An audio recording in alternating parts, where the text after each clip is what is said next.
It was.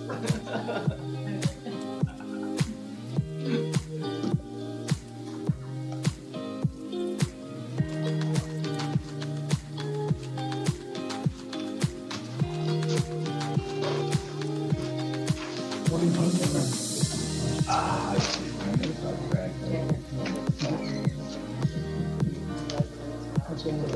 Yeah.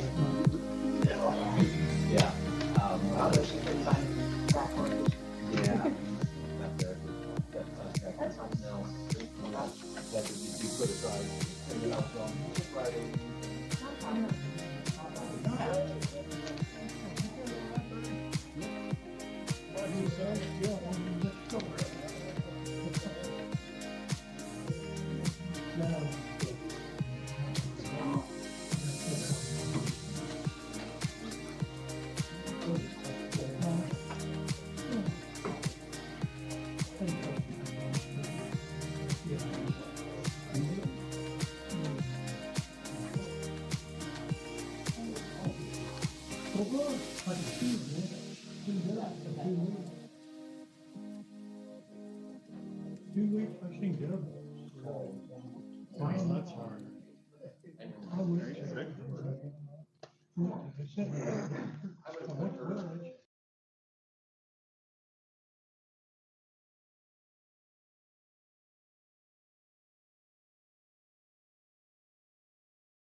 Be prepared for the heaven.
Monday, December the 18th, we'll kick off our commissioners meeting. There are Title VI forms on the back table. If you care to fill one of those out, turn those into the auditor's office. When it's completed. If you'd all stand, I'd like to ask our attorney, Chad Smith, to lead the pledge, followed by prayer. I pledge allegiance to the flag of the United States of America and to the republic for which it stands, one nation, under God, indivisible, with liberty and justice for all. Okay. Yes, sir. Please concur. Father God, we come before you today thanking you for another day of life. We thank you for the privilege of living in this country and being a part of this community. God, we reflect on all of our blessings today, and God, we just say thank you. We are very, very blessed people. And God, we pray today for these elected officials that are tasked with governing. God, today we pray that you would be with this meeting. God, that you would be with everyone that speaks, everyone that shares.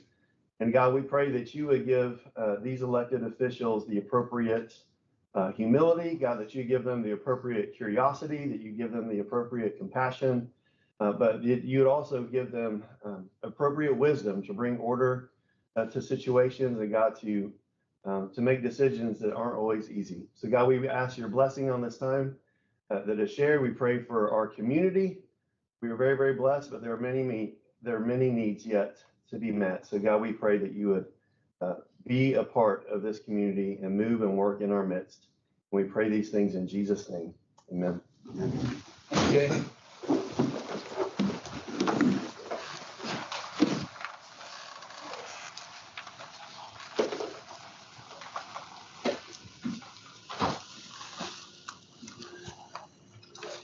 to review the minutes. Are there any questions, corrections, additions? Nothing for me. I didn't have anything. I moved to approve. Second.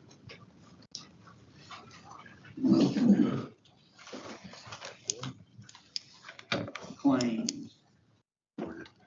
I had no questions. Not gonna die. I had one, Danny contacted me about being struck. He had $100 per diem for attending the conference in French Lick. He would like that to be struck from the claim. Other than that, I'm good. Uh-huh. With that change, I move to approve. Second.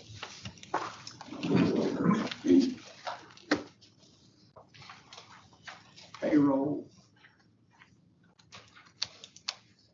Payroll December the 8th. I didn't have any questions. I move to approve payroll. Second.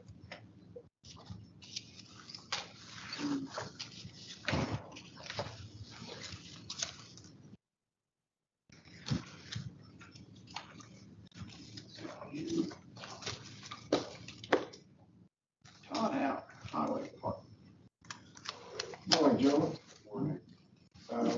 At the county, we've been working on grading some of the gravel roads out there in the county. Been doing some patching, been doing some bushwhacking, still working on bridge maintenance. Got a couple culverts we need to put in. Working on road edges. On 700, 350, and 500. We're getting ready to start scoring for countywide bridge inspection. Notification Tim and I received on Saturday from NDOT, the community crossing grant for 2024. We're running a pilot on that, and the grant is going to be 1.5 million. So the match for the county would be $500,000 instead of 333,000. So we're kind of having to rework that to see where we're at in regards to the roads with the modified chip and seal. As far as the open house, I've invited the surrounding counties to come join us that are adjacent to us, connecting, and also the schools. Other than that, I don't have anything else to report. You gentlemen have something for me? With the community crossing that's coming, are we going to be able to address the issues with the drop-offs that we've been dealing with this year? That's not part of the program. So Weren't those roads paved as part of that same program though? those roads were paved for the 2022 that are paved in 2023. But address it so that it doesn't happen again, so that we don't have those same issues again. Going forward. Yeah, I'm not talking about going back on those That's other correct. roads. That would be something that I think you guys need to make the decision, okay? Because it's not part of the grant, okay? If we want to do that, if we pave roads, if you guys decide that we want to do that anytime we pave, then just know that there's a cost to that. So it's a pretty big cost. Well, how do we minimize it? Because I mean, I got another picture this weekend, north of Adams, where it looks like there's probably a 12, 13-inch drop off. That's all new pavement. What do we do? Because I mean, if you get a tire sucked down on that, you're going to be going off the road. That's my biggest complaint I hear from Highway 2. I've explained how the resurfacing and capping the road creates it, but we know that it creates it. So we have to have a plan so that when it happens, we can fix it. We can't be like, I mean, we're putting gravel down now, but we also know that gravel is not being compacted or put in place. So we need the shoulder widener or whatever to do that correctly. So we need to have a plan going forward that when these things happen, that we're fixing it. I don't know if immediately is the right answer, but on the short term versus, we'll get to it next year, and potentially happen 8 or 9 months. Somebody who pulls a trailer on a county road, I spend a lot of time in the ditch. almost every trailer you pull behind the truck is wider than the truck. And a lot of those roads, you're on the edge to not smack mirrors. And as soon as I do that, I'm in a ditch with a tire. So if I hit a 12-inch drop off with my trailer, A, on my axle, and B, it's not coming back out until I get to a shallow spot. That'll be an issue. So from a liability standpoint, we need to have a plan moving that forward and identifying that after the roads are done, and either have that be a part of the scope of the actual project so that it's covered with, expectations, or immediately having a plan to fix that.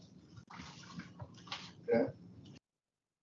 We talked about discussing or creating a policy for a minimum drop off. I think the suggestion from Tim was 3 inches as being an acceptable amount of drop off from that. I think that's probably okay. How wide are we making the roads? We try to get to 20 foot.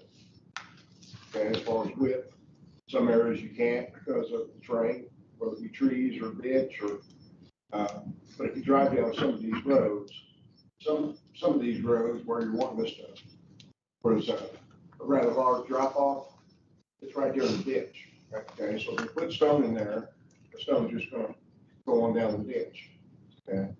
So I don't know what the answer is. I know this year's grant is HMA overlay. That was last year.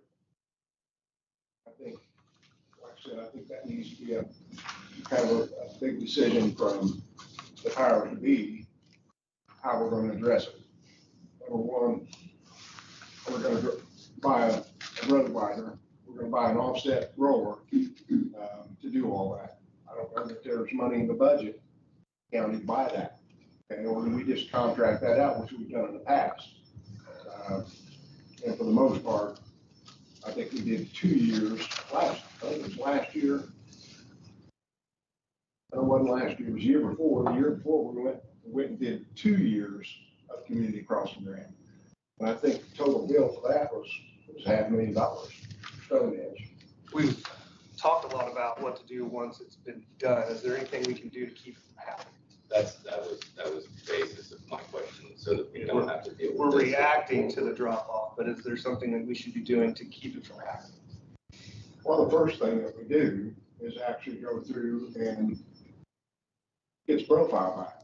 Some milling is required to do that, okay? And also a short or whatever amount would be required to get the road profile back.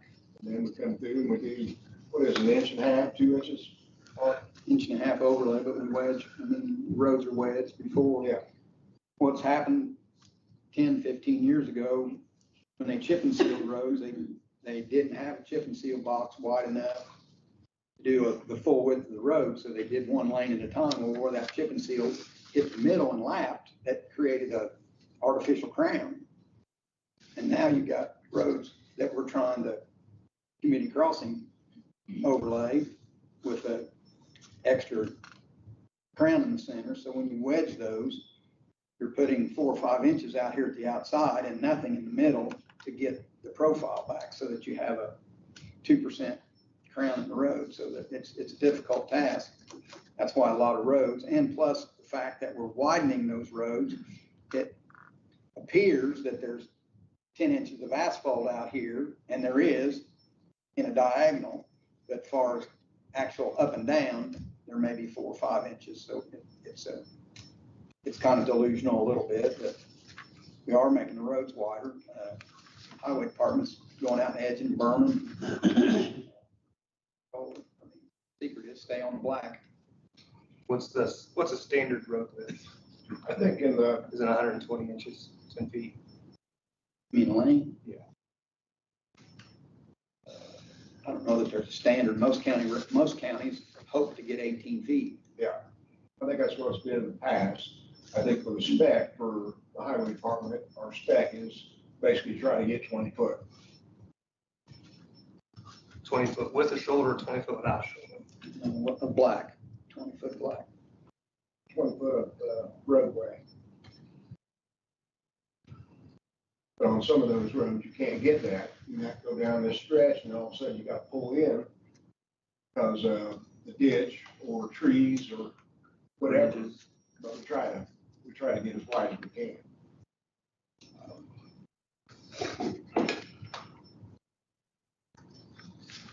What would the cost be on like edge lining more traveled country roads? I'm sorry. Putting lines on the road, paint them so they can identify the edge at night? I've heard you The tell two you. edges, it's about $1.25 a foot. So that's about $7,000 a mile. There. About 280. Plus the maintenance. And that's probably a 4 or 5 year fix. I mean, the three instances that I have received photos from, I believe were all daylight incidents where individuals had gone off the road, where they had gotten over because of an oncoming vehicle. Their tire got sucked down because of the edge on the pavement, and they went off the road to varying degrees. Some did not completely get off the road, but the undercarriage of their vehicles were scraping, and you could see the scrape lines. Others did go completely off the road. I think speed obviously is a factor there, but depending on where telephone poles are or larger drop-offs, that's a hazard. So I don't know if there's something that we can do now with the roads that we have, but I think we definitely need to be looking at this going forward to make sure that we don't have these same problems in the coming years. So. Well, I've had a couple foremen out there driving those roads, identifying where people went off. This time of year is tough because you start to get into the cold, dealing with frozen stone. You still don't have any way to compact it. So it's I say an optical illusion. Yeah, there's going to be stone over there, but still it's going to push out when the tire goes off the road. So again, I encourage everybody in the county to slow down and stay on the blacktop.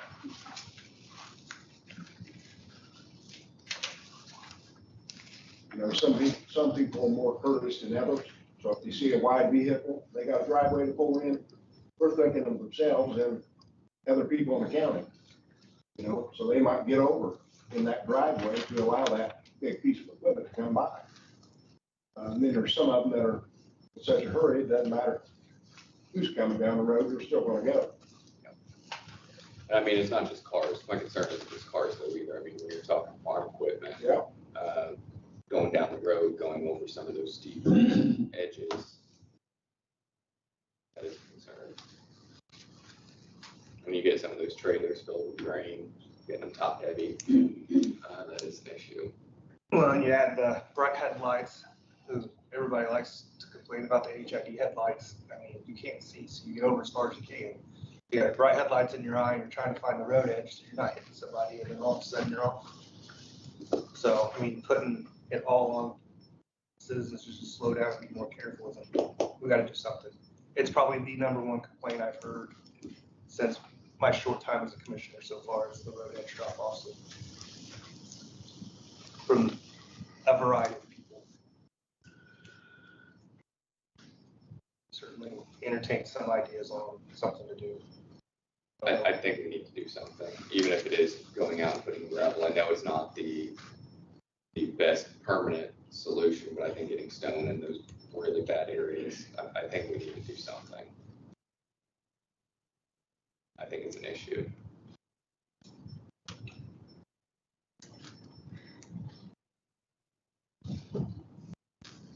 And unfortunately, I'm no expert on making roads wider or what to do at the edges of it, so it'll fall on you to come up with a plan.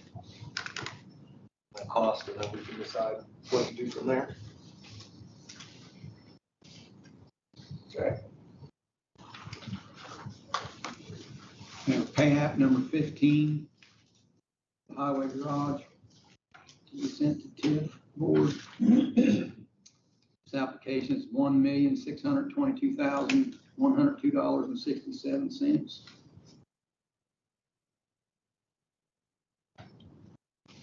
approval for that.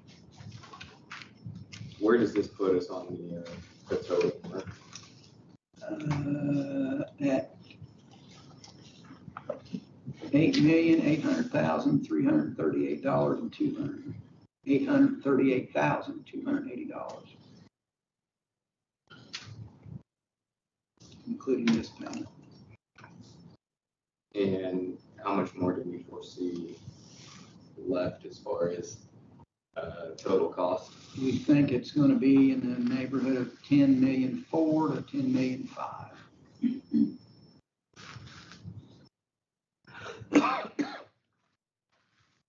TIF cutoff is 9,000,000. So this still is inside there.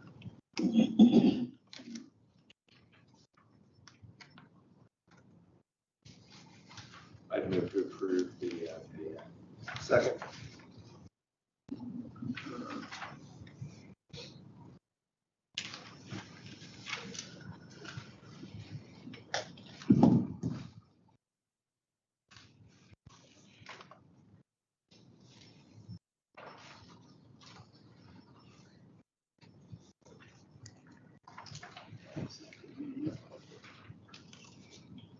And have an invoice from Strand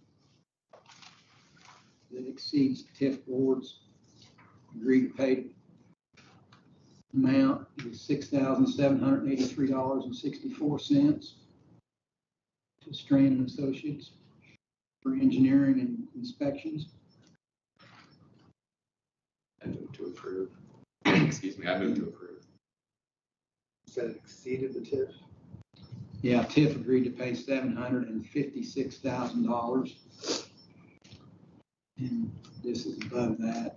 One of the reasons is that the electrician's substantial completion is supposed to be mid-December.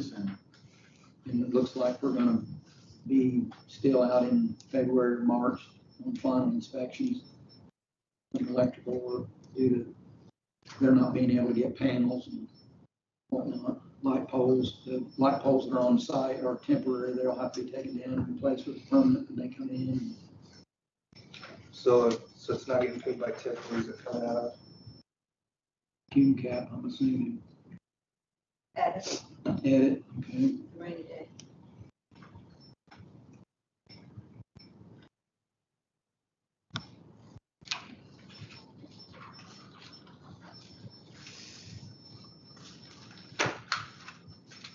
Okay, so it's how much out of edit then?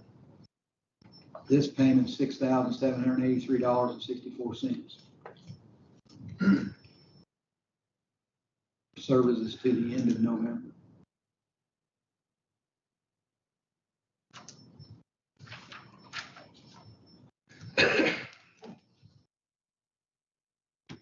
We're expecting more than, since it's to the end of November, there'll be additional. Yeah, there will be some.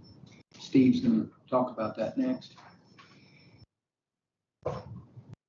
And the delays are from equipment coming in? Mostly materials due to electrical materials, panels, sub panels, generator. Like I said, light poles.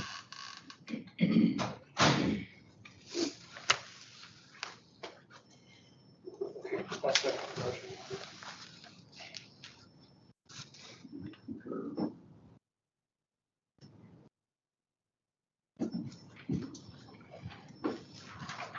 Okay, Steve.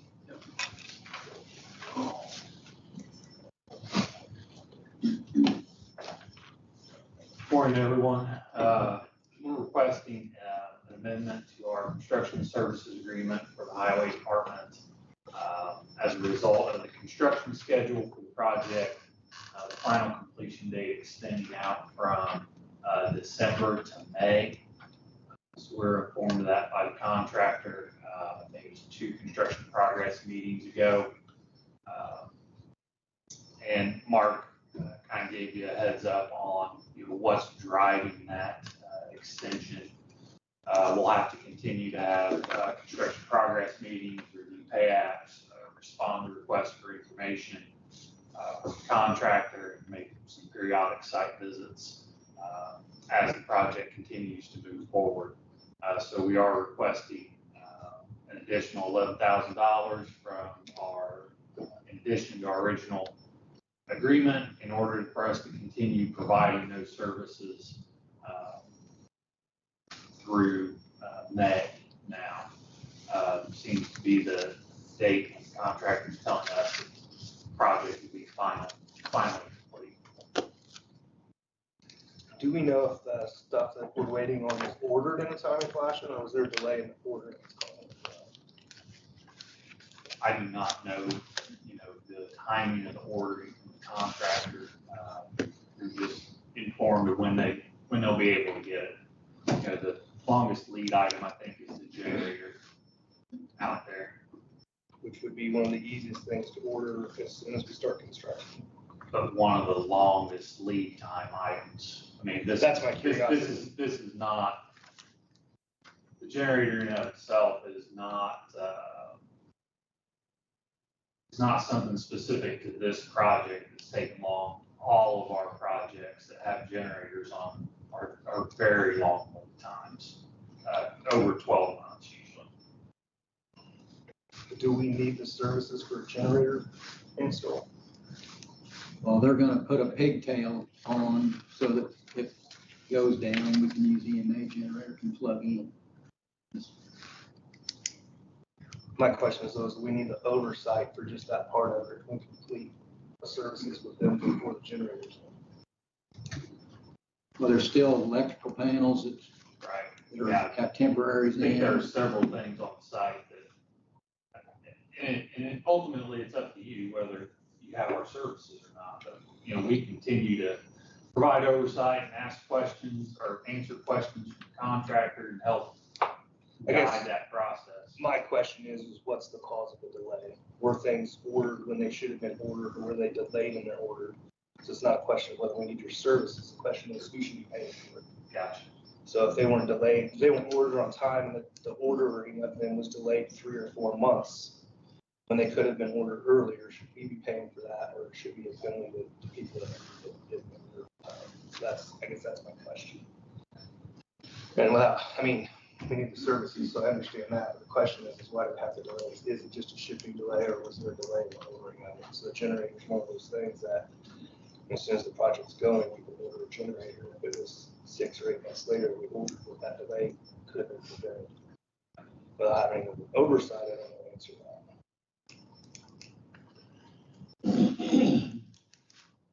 Yeah, this is out of my realm of expertise here. I mean, the extent of which I know about contracts like this really come down to some road projects that get more publicity, where you hear there is a bonus that is potentially available to a company if they finish early, and if not, then they're either paying back the government or they don't get any additional funds. So that's the extent of my knowledge here in this area.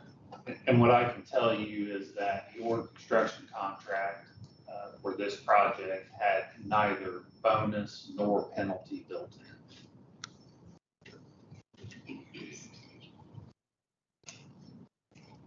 This is $11,000 additional.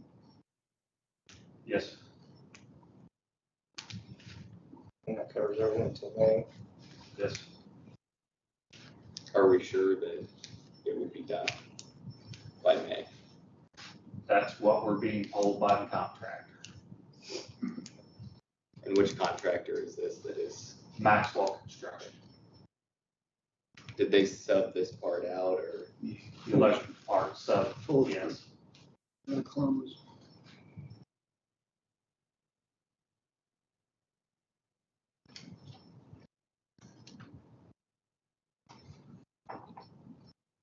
I think on this project, there's been several hiccups, waiting on lighting, generator. So as far as the last piece of the puzzle, the asphalt tank? Yeah. Is that May? Is that supposed to possibly be in? Yep. So, and I know the asphalt tank was ordered in time, but I think that particular company that makes it. I think there was another company that went out of business, so they kind of doubled their load. So I think there's, just for me being involved with the project, I think there's just been a lot of delays from the design part and what was spec'd on the job that they've had difficulty getting. But it'll be shipped in from Montana or wherever it's coming from. But I think there's been some issues with that for the whole project. So I don't know if it's anybody's fault. I don't know that for sure. I'm just trying to learn.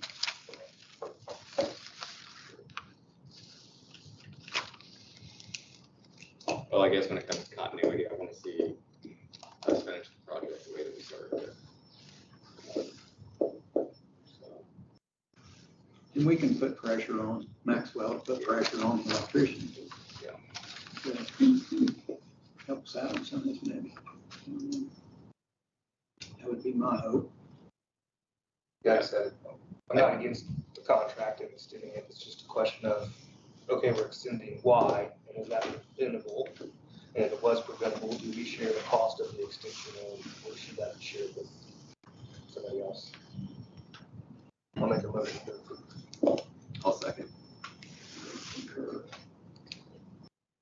Thank you, Steve. No, thank you. Kenny?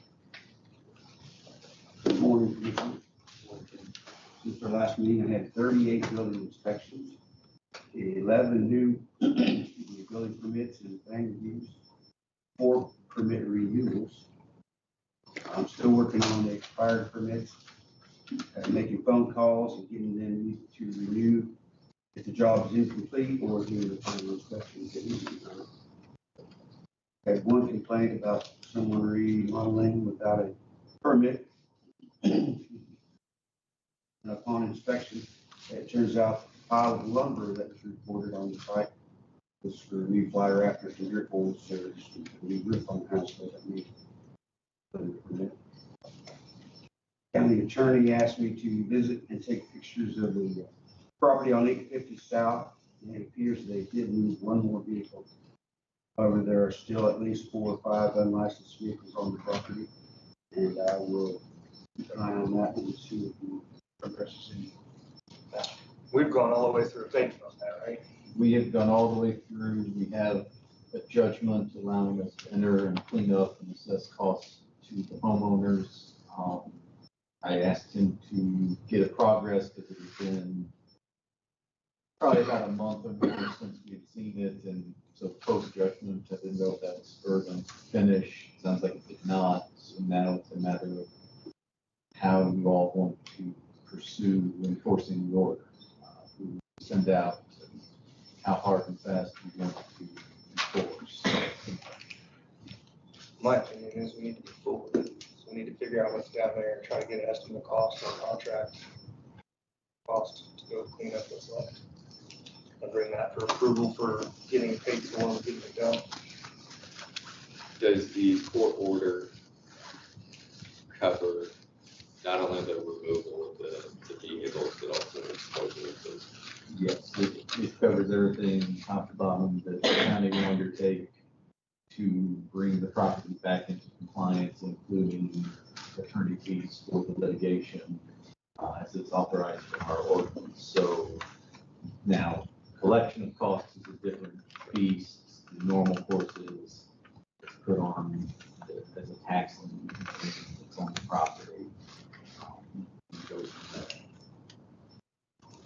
So this is the second largest complaint that I've had as a commissioner, is the blighted properties and the lack of progress or doing anything with them when people make complaint. So we've followed up, we've done our process, we've given them lots of time for what is a 4-year-old complaint in its face. And I did field a call from the homeowner after the judgment came through, and they claimed that they've been working on it and made progress. That was my position. I told them this has been a years in the process complaint, and that basically we didn't have everything ready to come clean it up right in that moment if they wanted to finish, otherwise they expect us out there. Yeah, this is like I said, as a commissioner, this is the, like I said, the second biggest process, probably a tie for the road edge on phone calls that I field and complaints from people of houses that are falling in that they've complained about, nothing's been done with, no follow-up. A letter gets sent, but then nothing else happens, and 3 and 4 year old stuff. Bernie is another example. I'm going back out in January because half the town is upset about the conditions of the properties out there and trying to come with a resolution with them. Lake McCoy, Clarksburg, Letts, there's still a house in Letts that's can't see from the road, the roof's falling in, that we've been in discussions with for months, that there's been no progress on. I know some of that takes time, but there's also been no communication. The property owners aren't communicating a plan, nothing's being done. So we have to keep moving forward on these. It is a tax-paying citizens complaint, and we need to make sure we're doing our jobs on it. So my opinion is we need to get a cost from somebody to tow those vehicles out of there and dispose of them, and a good detailed list of what we're wanting done to bring it to compliance. And then come back to the commissioners. Does the, I'm guessing the answer to this is going to be yes, but if we so require a deputy from the sheriff's department to go out and these vehicles are going to be towed off property, will that cover any potential overtime or pay or anything like that if required? Because I can foresee some potential issues arising. The order I drafted was as broad as possible to include all of the costs the county incurs in bringing the property into compliance. So the end result is what will happen is once the cleanup is done, we will submit an affidavit to the court approving the costs. So ultimately it's in the judge's hands, but the way the order is written, it should include all costs. Yeah, I think we've taken it this far. I don't think this is the point in which we pump the brakes. So if we want to do a request for bids from towing companies or whatever it might be, we can to, so we have a number of them here locally. Yeah, we'll need to get a scope of work from Kenny on exactly what we need to do to bring it to compliance. Funding for this, talked to Krista. There's a $500 line item for blighted properties and HERS. That's something we may want to look at doing a one-time payment to. And then hopefully with the tax collection on some of these, it will help sustain that. She also has a permitting deposit that she receives, and with all permitting done correctly by the end of the first year, the person applying for the permit gets that $100 back. If it does not get returned to the permitting person, it goes into the general fund. And we've discussed potentially maybe moving that into the blighted property area instead of the general to help support this process in the future. I think Jennings County, when they came and met with Lake McCoy Committee, had I think $250,000 initially given to them to start their process, and it's been able to be sustainable running along with that. I don't know exactly what it looks like, but it's something that we're going to have to address it, and probably in the short term of getting some funds into that thing for Krista to manage and make sure that we're paying that in and out and collecting into it. I think there's 20 or 25 current complaints on property cleanup, houses that are condemnable or condemned. We're going to have to take some action on at some point. Kenny, have you had time to consider, now that we're coming up here on 24, a way to catalog these so that we actually have some number that's assigned to the various complaints, even if it's just 2024-1, 2024-2. That way you have a complete file for each one of those, and so that we can keep records for what each one of those are based on your own filing system, the numbering system. I will have to talk to Debbie and Kristen, get something figured out here. Just with the number of them that we have, I think it'd be a good idea. So I've kind of been loosely working on a system for that. I'm going to try to take, I think between Christmas and New Year's, I'll come in and spend some time with Kenny and Kristen and Debbie and come up with a system, and also try to figure out how the workload can get divided. It'll be, I mean, with just the volume that we have, it's gonna be a lot for Kenny to do by himself. Krista, Debbie, and I have been talking about.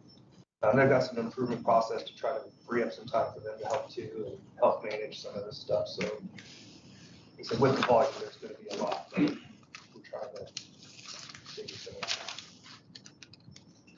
I've got some ideas and some spreadsheet stuff and numbering systems so that we can keep track of it better. So where we're at, we need a list of what needs to be removed. How we need to address that, and then we can put out a request for bids for companies to come in and remove those, and figure out where we're gonna take them.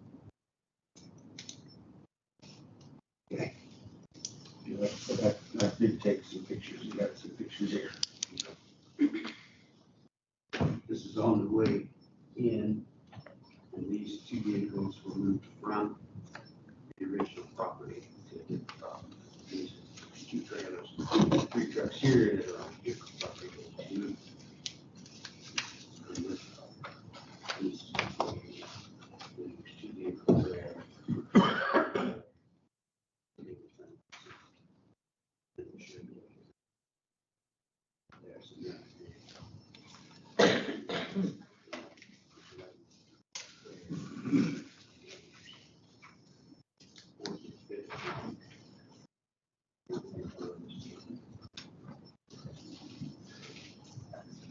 Okay.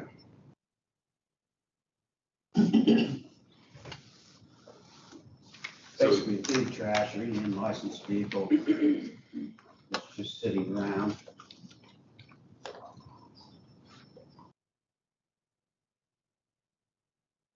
I'll get back down there and get some better pictures. Yeah, so that way we have an actual description of what the vehicles or the camper or anything like that. I don't know as much as campers, anything, but if there's no license on, it, that can be more of the vehicles and trash.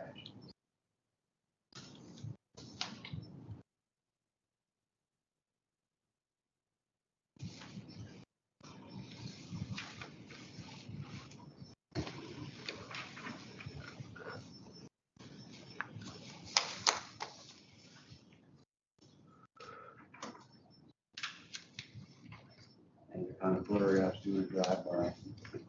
You want to stop? She didn't want to stop. Why not? So the property they moved these vehicles to, is that even their property? I don't know. I gotta look into that. I don't think so. I don't think so. We need to look at that, contact that property owner and see if, because we take it off of that property, they don't have anything to do with what we've done. So if they've moved them there with permission, we'd have to start a new process for the ones on somebody else's property. So we need to contact that property owner, see if they're there with permission. And then if they are, they can get a letter to.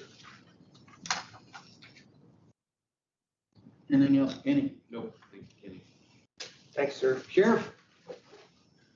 Good morning. If you will recall, earlier this year, we were able to purchase body cameras for all of our deputies. We purchased them through Axon. Between yourselves and the council, we were gracious enough to get ARPA money to pay those off. So I'll just put before you now is a quote for 18 in-car dash cameras. 18 of those at a cost of $222,069.60. Ashley Wilson and Rob Goodfellow have been working very diligently on a grant through the Criminal Justice Institute. They received a grant to pay for $194,762.88 of that total cost. That leaves a balance of $27,306.72. This grant, there's a 5-year service contract to go along with this purchase. The grant will pay for 4 years of that service contract, leaving us the 5th year of the service contract, which is the $27,306.72 difference. And if you look on page 3, I believe it is,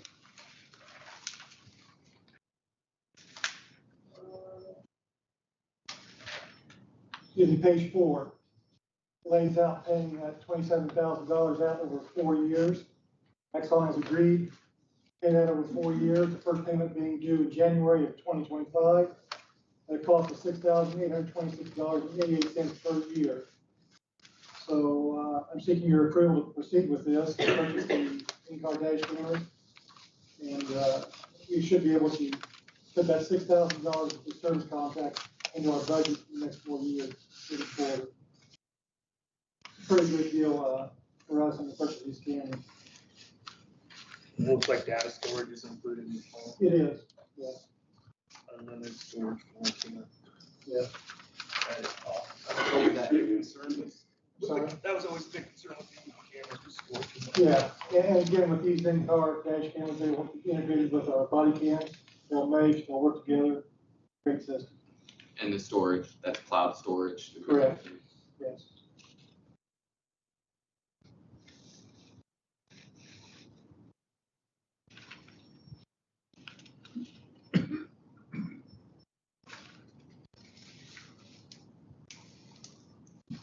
It's awesome.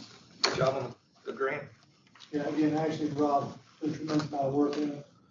We were pleasantly surprised when we received the notification. I know when I had my car camera, it was amazing. Tip cases and it just closed it up. There was no Right. question. And again, week before last, we had 2 pursuits in 1 week. The body cams when the pursuit's going on, all you see is the steering wheel. Now we're gonna be able to see what's actually going on in the pursuit. And Sheriff, I may have missed this, the part that's not covered by the grant, where is that 27,000? It's the 5th year of the service contract.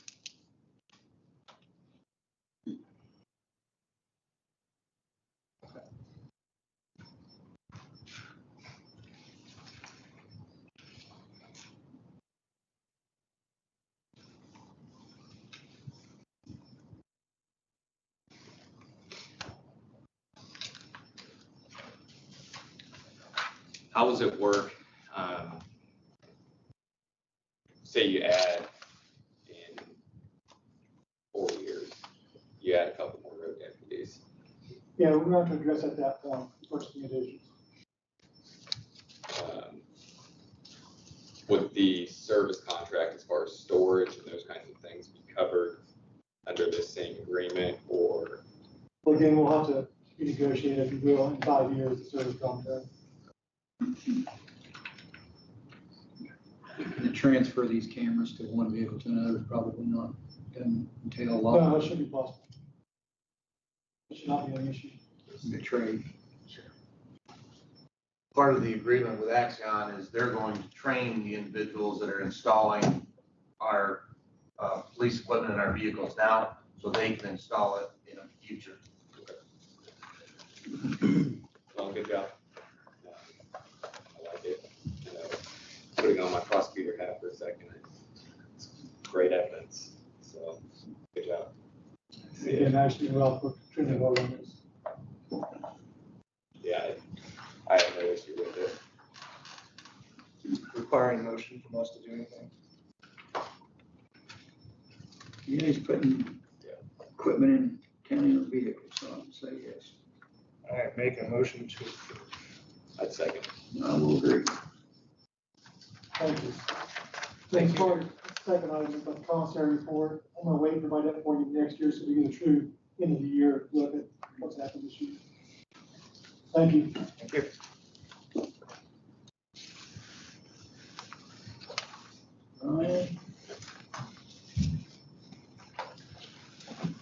Good morning. Here to review or seek approval of ordinance 2023 I don't know if that's a number just yet, establishing the unincorporated portions of Decatur County as a designated infrastructure development zone to spur or help spur, incentivize the expansion of broadband, particularly broadband fiber. He introduced this at the last commissioners meeting, and you guys each have a copy. I was at the last meeting.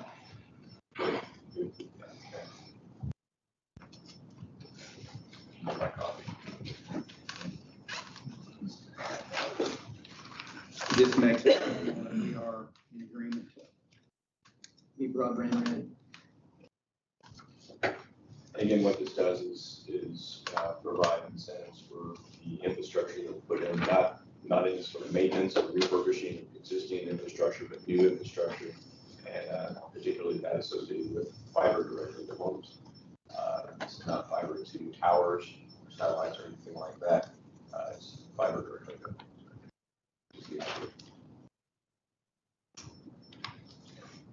Yeah, it's line 5, right? Tax exemption for certain infrastructure shall only include the installation of fiber to homes, businesses, schools, and publicly owned buildings. Shall not be available for maintenance or refurbishment of existing facilities, land, and infrastructure located on fiber, cell towers, or satellites, or long-haul pass-through fiber infrastructure, only for 6 years.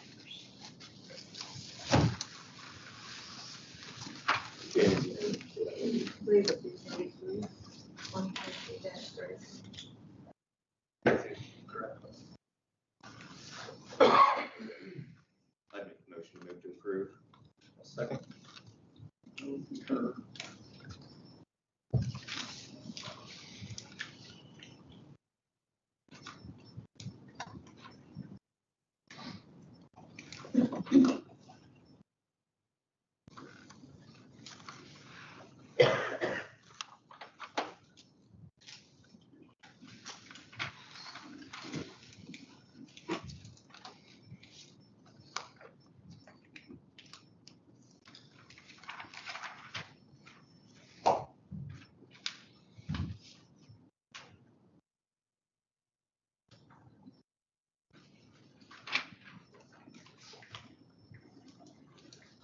Okay, Ron, while you're there, you want to go through this EDA? Yeah, I have a copy. And Patty, I'm sorry, I thought the printer was done. It was just pausing. I blame the Chamber of Commerce for the shot.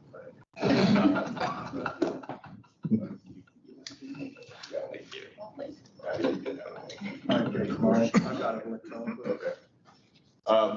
This is the economic development agreement for the Pleasant Power project, something that's been worked on for Marvin State and probably about a year and a half now. It was referenced by the county council, the last county council meeting, with the incentive that they passed associated with the project. It is something that sets up the structure for the incentives to the project, as well as references the road use agreement and decommissioning agreement, which need to be in place prior to construction, currently being sorted out. It also has some stipulations that take place before the end of the year, and I believe that paying sort of professional fees that went into establishing this contract on behalf of the county, so the county would not be added in costs or anything like that. It has been reviewed by Barnes and Thornburg. Nicole is, I think everybody was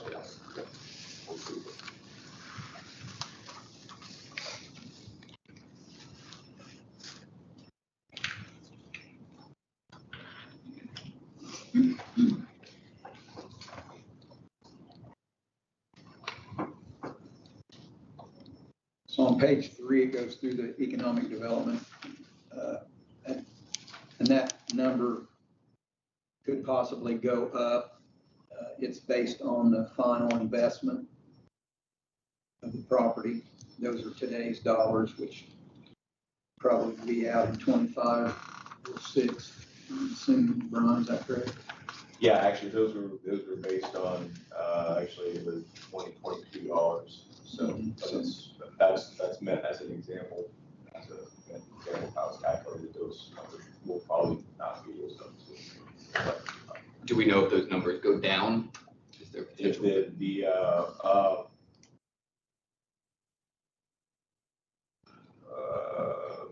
It's by a percentage. So by chance the battery industry all of a sudden goes in a tailspin and everything becomes super cheap. There's a possibility of that. That would have been the same with any sort of personal property that we would have get. And then at the 11-year mark, how is it taxed? It attaches regular personal property. Okay, good. And these economic development payments are not contingent to the tax status of the owner, correct? So if they were to sell to a tax exempt Yes, agency, the EDA payments would still be paid. These are EDA payments, yeah.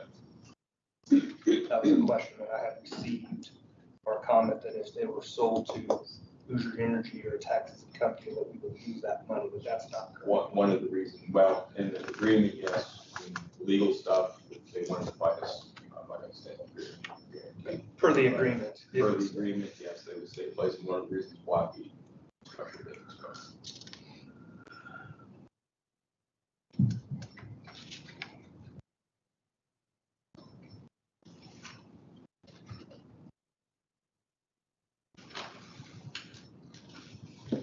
If they choose not to build for some reason, it just goes away, correct? Correct. The economic development things start when the project is first assessed.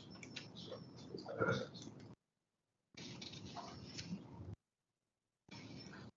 I would count as costs and putting this together, the professional consulting fees will still be covered, obviously.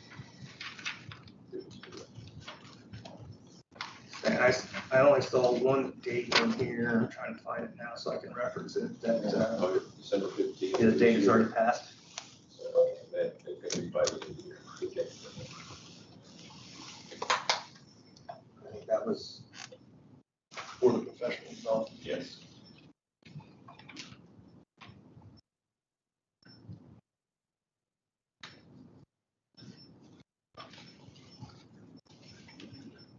Any other questions for Brian? I don't think so. I don't have it. I'd move to approve and accept the terms in the economic development agreement. I second. I would agree. And your signatures on that need to be on that as well. Hey, can I say something to you? Sure. I want to thank Brian. Well, he's worked for 2 years real hard on this. I mean, he deserves a big thank you. He really does. And I hope there's a few more coming down the road, Brian. I look forward to it. I learned a lot. Me and Mark learned a whole lot. Coors and Peter's consulting firm. As long as they don't send the bill. Not a horse trade.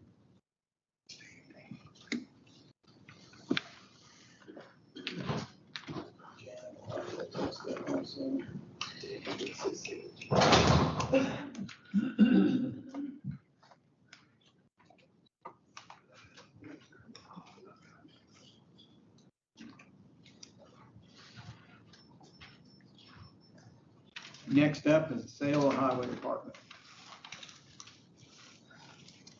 So before we get too far into that, I've got some questions or some budgetary items.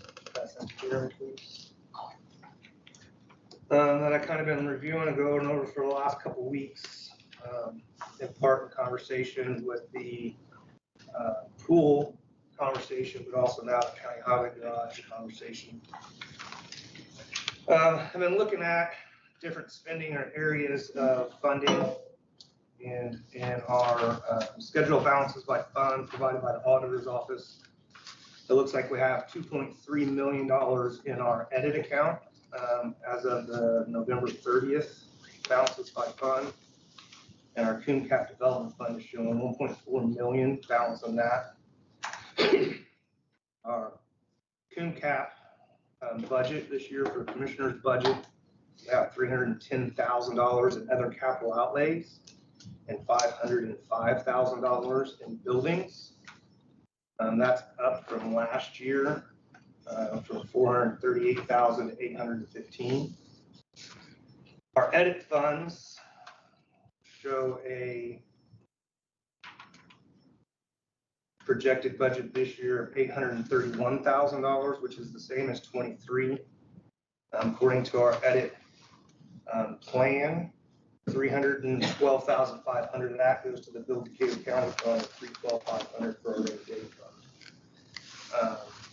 So before I push too far with a decision on the county highway sale, I just wanted to have a discussion about plans and intentions on where those monies are going from commissioner standpoint, since they are commissioner funds. I was able to get a expected 2024 revenue for the edit money, and our revenue for that is expected to be $970,000 this year. It's down from 23, but still above our budget at $831,000. I believe I was told that shortfall, or not shortfall, but the budget excess could be spent if needed to do so. So between those budget amounts, we have $1.4 million of edit and cum cap available to us to spend. And then $3.7 million worth of savings that we can put towards the various projects that we're currently talking about. Well, if I'm remembering correctly here, the part of the discussion was the economic development payments would be covering the shortfall for the highway garage or the excess that TIF does not cover. But even as Brian just said today, payments would not be starting until 25 or 26. No, I'm not talking about that money. And so we would have to be able to cover those couple of years. This isn't the battery storage money I'm talking about. No, I know, but I'm saying like before that money starts coming in, we still have to cover payments for the new highway garage. Right, so And those numbers are in addition to this. Oh, they're in addition. Correct. The $970,000 is our local income tax economic development. No.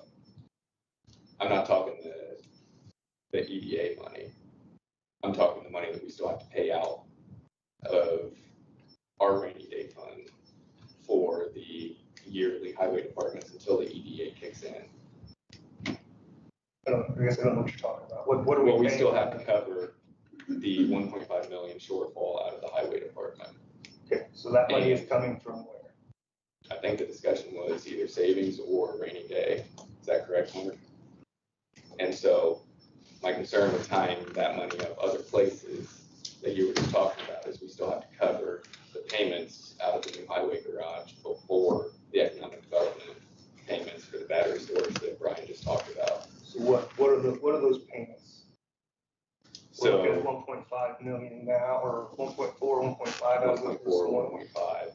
And we found out a couple meetings ago after we had approved the sale of the highway garage that the interest rate was 5.5. Is that what it was?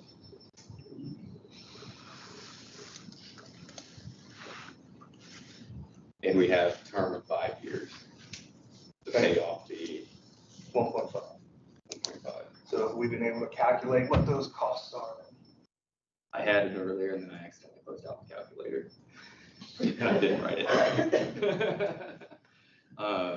I know the economic development payments cover the payment for the new highway garage once those kick in. But we were looking at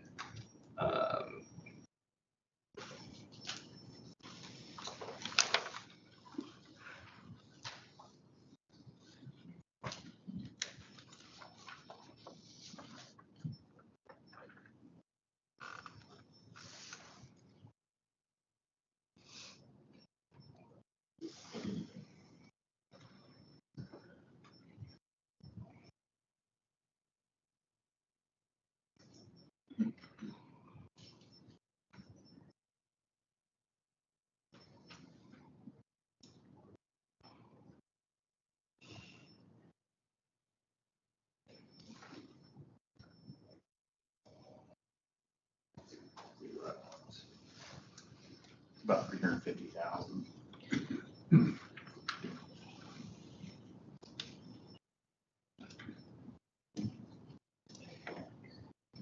Do we have any intentions or conversation about using any of the monies in our savings to do that? There's 2.3 in edit that we can put towards that and drastically reduce that over the 5 years.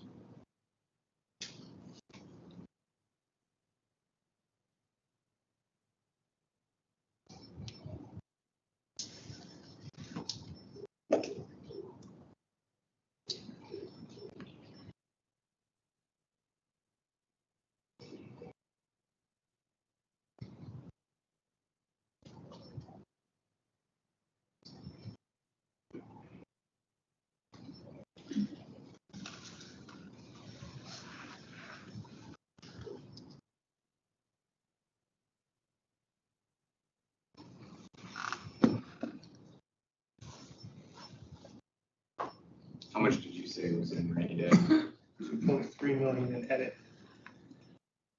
As of, That's cash. Correct. There are items in that budget that have to be supported. okay, Can't have all the two. No. so what has to remain, I mean, that's the conversation. What has to stay there, what's available Right, for and you us also to have spend. to change your edit plan if you're gonna make payments or do anything different than what's budgeted right now. That's per statute.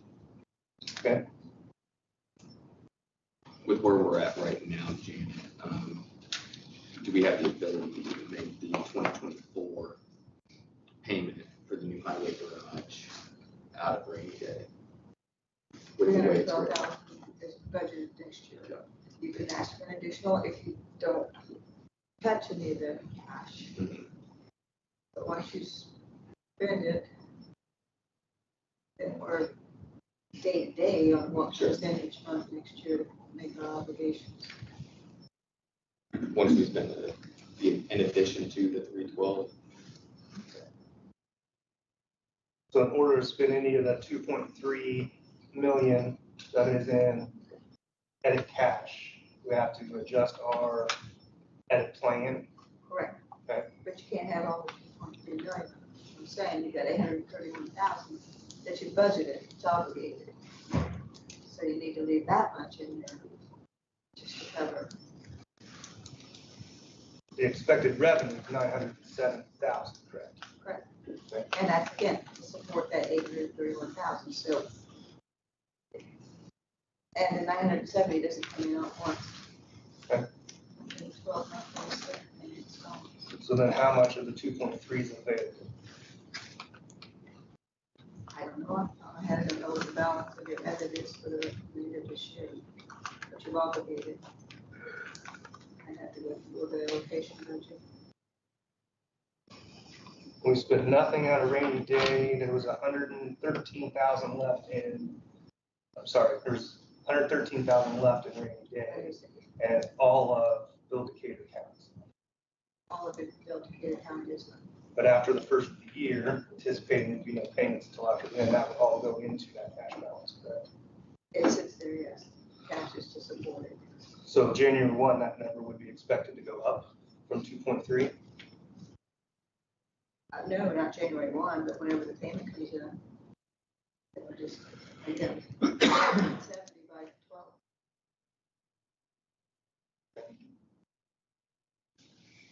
So with no more expected payments, and we just did $6,783 out of the, is there room for that between now and then? So we could spend $1 million out of it next year then. I would do a conservative, million or less. And then Coon Cap Development is at 1.4 million, The budget of 831,000 for next year. correct? Cume Cap only gets, tax settlement, so that's one twice a year. Seeing is, that amount's gonna take you, 230. So we could pay that down $500,000 to be $1 million and lower our payments then. And still not have touched our cumulative capital development plan at 800, Barring any 15,000. emergencies, because Cume Cap covers buildings. I mean, it's several buildings, not just. Right. I want to have a clear understanding of all this before we get too far in the conversation about the food and beverage tax and see if we can actually cover on everything. In the highway garage selling, it goes into all that. Highway garage goes back in the highway. But the sale of it goes into it because we have to spend money from someplace to cover if we choose not to sell it from the highest bid. We have to cover that money somewhere. If it's coming out edit, that affects other decisions 6 months from now or a month from now.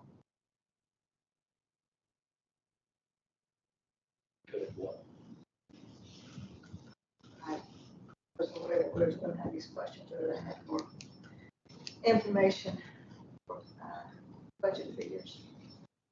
Well, I was hoping to have this conversation at the council meeting So I'll have to kind of prepare them short term to answer or have them for today when it is. We got the numbers we got. Well, if you are with the numbers that you are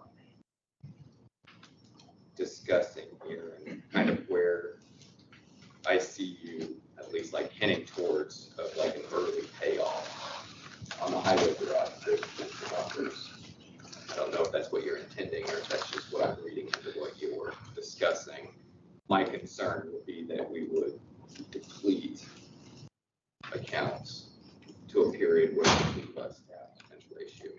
I am for making larger payments to avoid interest. That was a big part of my discussion last time we were discussing the highway garage. But I also don't want to see us deplete accounts to where we're running day to day.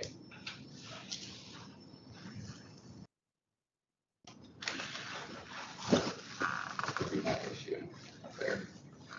And so we can get to, if we pay extra above the 312, we can pay extra above the 312, which I think we'll have to by looking at the interest rate anyways. For 24, that's fine. And we might even have to pay again in 25, depending on when the EDA agreement, the payments actually start coming in. So I don't want to see us take too much out so that we can make sure we cover at least 24 and 25 on the highway garage before the economic development payments come in. My conversation is more of why would we not use money that we have saved to prepay the balance down and lower our payments, lower our amortization, lower our interest rate. If I'm gonna buy a $40,000 truck and I can put $10,000 on it, it pays me dividends to do that. Sure. And if we have cash balances, and amounts that we do, should we be looking at those to do that? Preparing for untold emergencies in the future is a great idea, but we have an issue in front of us that we need to consider too. To save and then put something on a credit card for the mere fact of saving, it isn't always the best financial decision. And this is one of the first times that we've had any cash balances. And also, all the departments have worked very hard to get that cash balance, because you need that cushion. And we'll go back to my original concern. What are we gonna do in 2 or 3 or 4 years when we need the property or the buildings? I mean, EMA is still actively trying to expand and do storage, and it's gonna cost the taxpayers money through TIF to do that. And the cost estimates for that potential expansion is beyond what our bid was.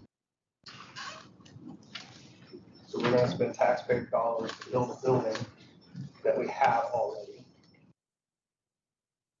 so that we can save money for the future. So you have a potential buyer for the highway department, is that correct? At the auction on Saturday, the high bid was $530,000, which was below what the discussion was when we had decided to sell for what other bids was going to be.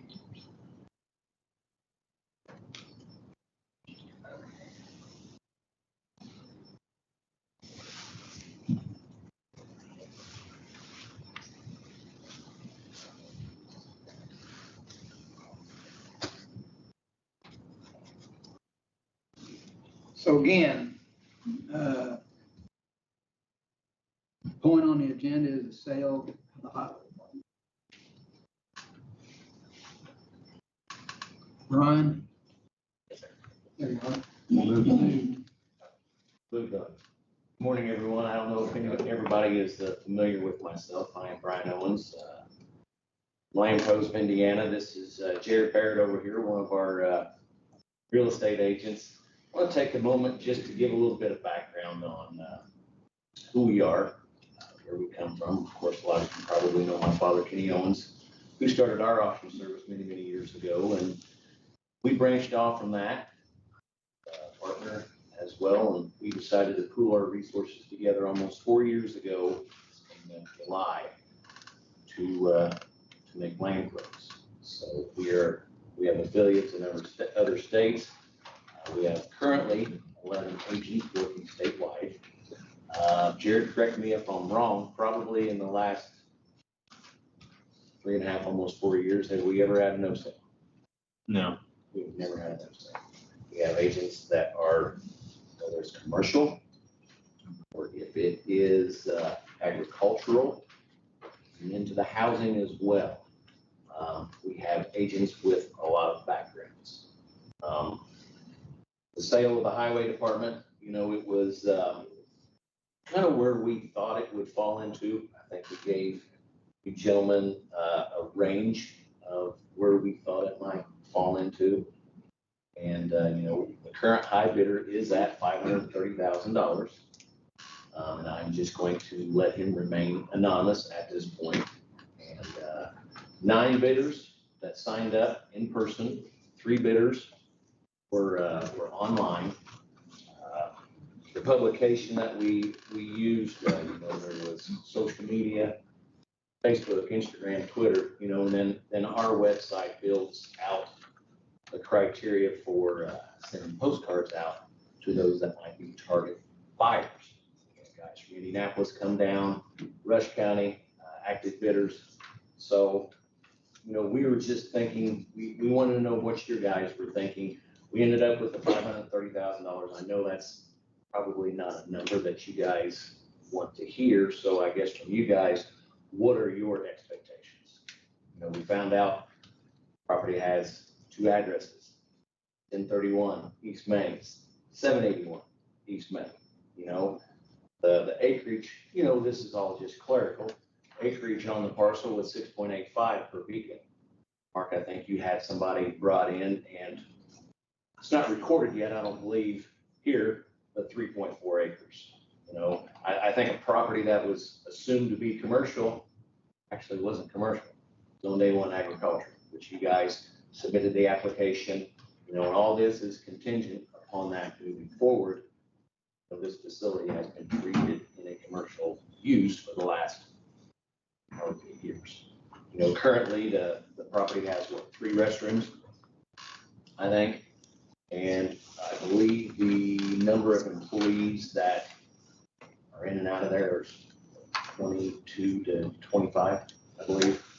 So it's sustainable. The septic system is sustainable. And I would assume that you would approve this, everything would be all along those lines. I do know this. It was noted probably by 4 or 5 different buyers that the biggest contingency was not being on city sewer. That was the biggest contingency. Being able to do other things, although the current high bidder, his use would conform to basically what the garage has been used as for the last several years. So I wouldn't see there anything being wrong with that. So from that, what are your guys' thoughts, expectations? What do you think?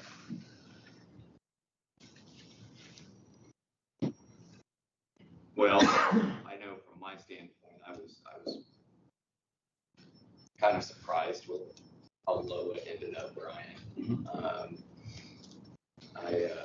I was hopeful that it would bring more because of exactly the discussion that we were talking about here of covering the shortfall at the new highway garage.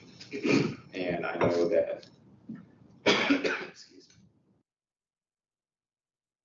I know that was the discussion with Mark and my predecessor and Tony's predecessor for the old highway garage paying for at least a large portion of the new highway garage. So I was disappointed in that, not anything that you guys did, obviously. You did a fantastic job putting on the event. I was disappointed in how much you brought. But I get their analysis and their calculations, and I think you and I even talked about that. Mark? Yeah, I'm disappointed. I thought it would tip more than that. But auctions are the best way to see what the market will bear, and that's what the market will bear. So that's why I think we chose to market it through an auction. It's all just taxpayer business for me. There's projects on the table that cost more than the received bid. I have a hard time moving forward with that, and it's been a taxpayer money on a different project that could just be utilized for what we already have, so. I was hopeful it would bring more, honestly. Janet, do you know what utilities are at the old highway garage off the top of your head? I do not, I have to think if I have to go. I do know that they're on city water, they're on Duke, they're on, Beckham. I believe they are on RMC, is that correct? Duke Garage is on RBC. Oh, I'm sorry. Which is substantially higher than Duke. We did get, Beckham's out there, or Center Point, I'm sorry. Plus city water, and I'm assuming city sewage No. out there now, No. at the new one. Oh, New one. So that's another cost that was not calculated into your next year's budget. Plus, what, telephone, internet, I'm sorry? telephone, internet, great claims. Great point. I mean, I can get you the numbers, but I'll go back to the computer.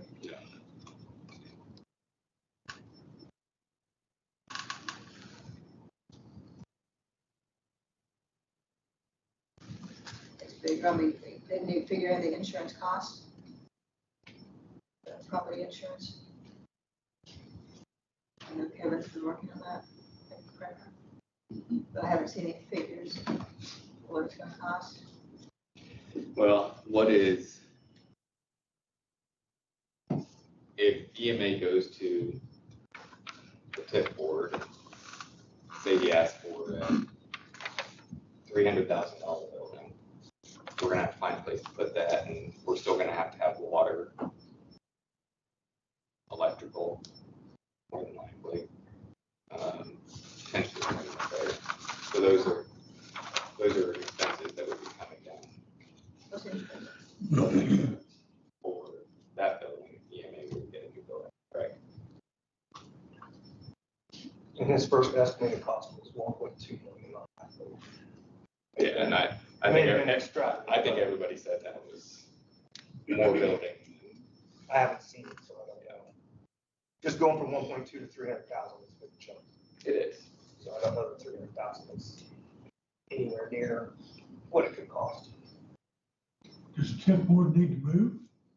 Or does the EMA need to move? The discussion, Danny, was that there are a number of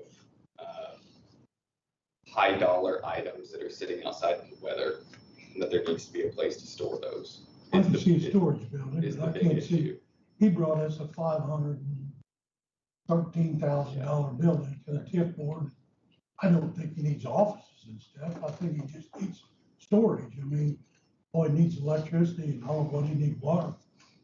Unless it And was- the part of that, I think, goes to a discussion that I had also with the sheriff on storage issues due to some commissary, and that there are storage issues elsewhere in the county that could use current office space that even EMA is in right now. Who needs, I've talked to them all out there, they all said they're fine on office space right now. Office space, yes, but as far as other additional storage space for other departments, I mean, just talking with the sheriff this morning, there were potential issues for commissary storage because of prices for commissary have gone up. Let's not forget, everything we had goes to county general. It does, and so that's why, We're, Danny, that's why I was asking the questions about the utilities and other things that would be, a carryover. Because if you're running city water and energy out there, electric out there right now, that is going to go down if you continue to have the old highway department in the county's portfolio, because you aren't going to be using that space as much as you're using it now. You aren't gonna have the same number of guys in there, you're running the same amount of equipment out of there. So your usage rate, I think, will go down, but that's why I was inquiring about. I those. know in the past, the commissioners have tried to consolidate. That's the reason the Board of Health's out there and try to do away with some buildings, so we're not scattered all over the county. I mean, you understand what I mean? I do. So if we're talking about the new pole barn for where for what EMA is asking for, where are we talking about putting that? He went down to he marked off down at the old jail, as he was down there. That's where all them flags and stuff came from down there. I'm not sure he was just looking to see if the building he brought to the tip board would fit there. To that point, we need to have these conversations, a 5 and 10 year plan financially and building wise, so we can make these decisions. And I brought that up a couple times. I mean, we should be discussing this in its full conversation, kind of like the council meeting. You know, it's not just a pool conversation. It's a annex conversation. It's an EMA building conversation. It's a fairgrounds conversation. We do our financial plan. I have to take all of that into account, along with the costs of what it's going to take to have those things grow, move, or do the other.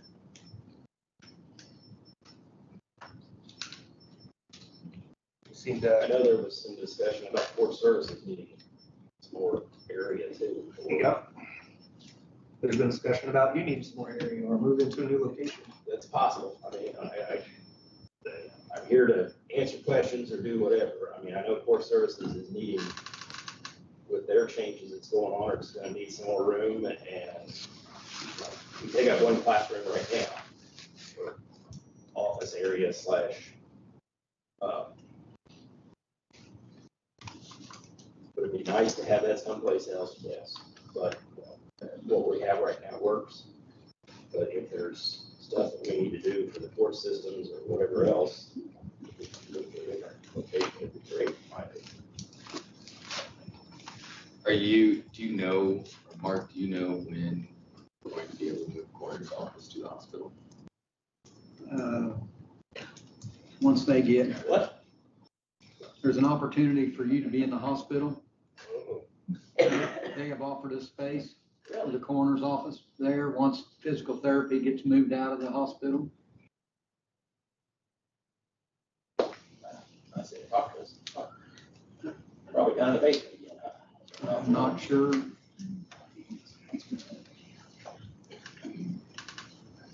He said once they got moved out, they would gonna do some rearranging there, so that's an option. So from our standpoint, we were just wondering kind of where you're at. Obviously, we are working on behalf of the county, of you three gentlemen, but we also have to, to stay partial to the high bidder who, like you said, Mark, on the day of the sale, marketed your product. Anybody that didn't know of the sale, even though per your expectations may have fell a little short, I still feel like that is the current market on that property. Oh, I don't dispute that. The debate that I'm having in my head right now is being that 530,000 is the market for that. Is it a better use than to keep those facilities to cover some of the needs that the county has? And we might have additional space that we don't necessarily need right now out there, but having extra space working in county government, I don't think is necessarily a bad thing with the way that things tend to expand where we need to add additional services and things like that. And as a common courtesy to the high bidder, if you do decide to vote down the high bid, I'm going to ask the board, what is your number to sell the property? And he should have the ability to raise his bid if he so chooses. He may not. I don't know what his expectations are. I don't know whether you all have to have another executive meeting. If it comes in under that number, if it's close, we just, to be able to negotiate, if you guys are not willing to take the high bid at this point, what are your expectations? I know we discussed the minimum bid. It wasn't publicized. No, we had discussed, the number was in the meeting, Well, but it wasn't publicized. not at the auction. And it wasn't up right. So, I mean, a lot of times the auctions I've seen are going to the minimum bid just put out there. So having a minimum bid that wasn't put out there changed the expectation, I guess, we were there, but it didn't necessarily change the expectation of us of what that minimum was. So trying to keep the bidder in mind, yes, but we had a minimum. It wasn't there. Well, and I also feel like too, it has to be within realistic expectations of the market and of the current condition, concrete not in the floors, insulation. This all takes into account the value of that property. And these are all things that the current high bidder has to assume. So my question to you guys is, what is your minimum that you will take?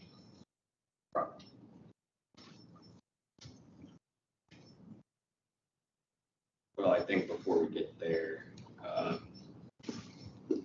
I would make the motion to turn down the high bid of $530,000 at the old highway garage. Yes, sir.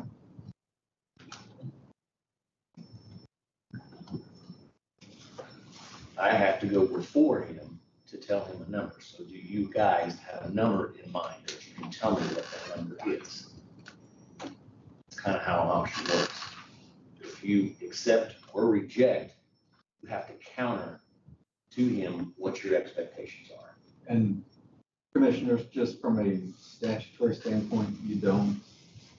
We exposed it to a public sale and you voted to reject the bid.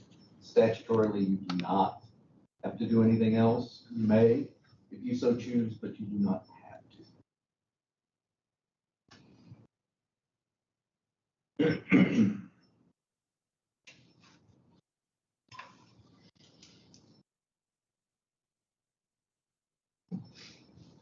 Any more thoughts or discussions?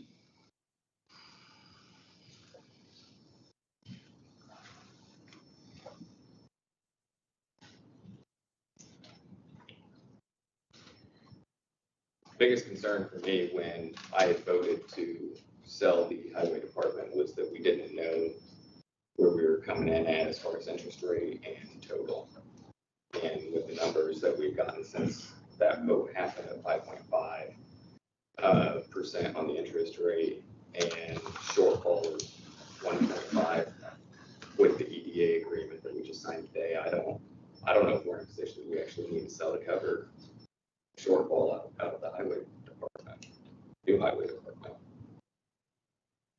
If we want to have a discussion in an executive session where we bring in counsel to talk about the hit on Q cap, have you in there where we can actually talk budget numbers to actually see what we can cover here. I'm not opposed to that, because then it can be more of an encompassing discussion there, where we're talking about the effect on if we actually keep the old highway garage and the county portfolio, what is that going to cost us versus what is the savings going to be if we sell it for $750, $800, whatever the number is that you would be comfortable with. And because that money could go directly to the new highway garage shortfall. And so then we would be, making that lump sum payment that you were talking about. Who maintains the empty buildings? Right. And that goes into the calculation there as well for It checks on vandalism. keeping it. Yeah, and so, if we were to move, if we were to allow EMA to have access to one of the buildings there for now, then you would have EMA that is there to check on things. If there's the potential at some point for was going to be potentially willing to give money for a storage barn facility for EMA. I don't know if they would have the ability to give money for some type of remodel or an animal shelter for one of the buildings out there. So we would potentially have people out there anyways. But not immediate. Not immediate, correct. It would just be helpful if we have another meeting about this, we actually have some great discussion to it. Okay, Brian. Eric, you have something? Yes, commissioners, if you are deciding to reject the bid, I would ask that you sign a purchase agreement with the note that says that the bid is rejected. That way we can get this over to the respective buyer.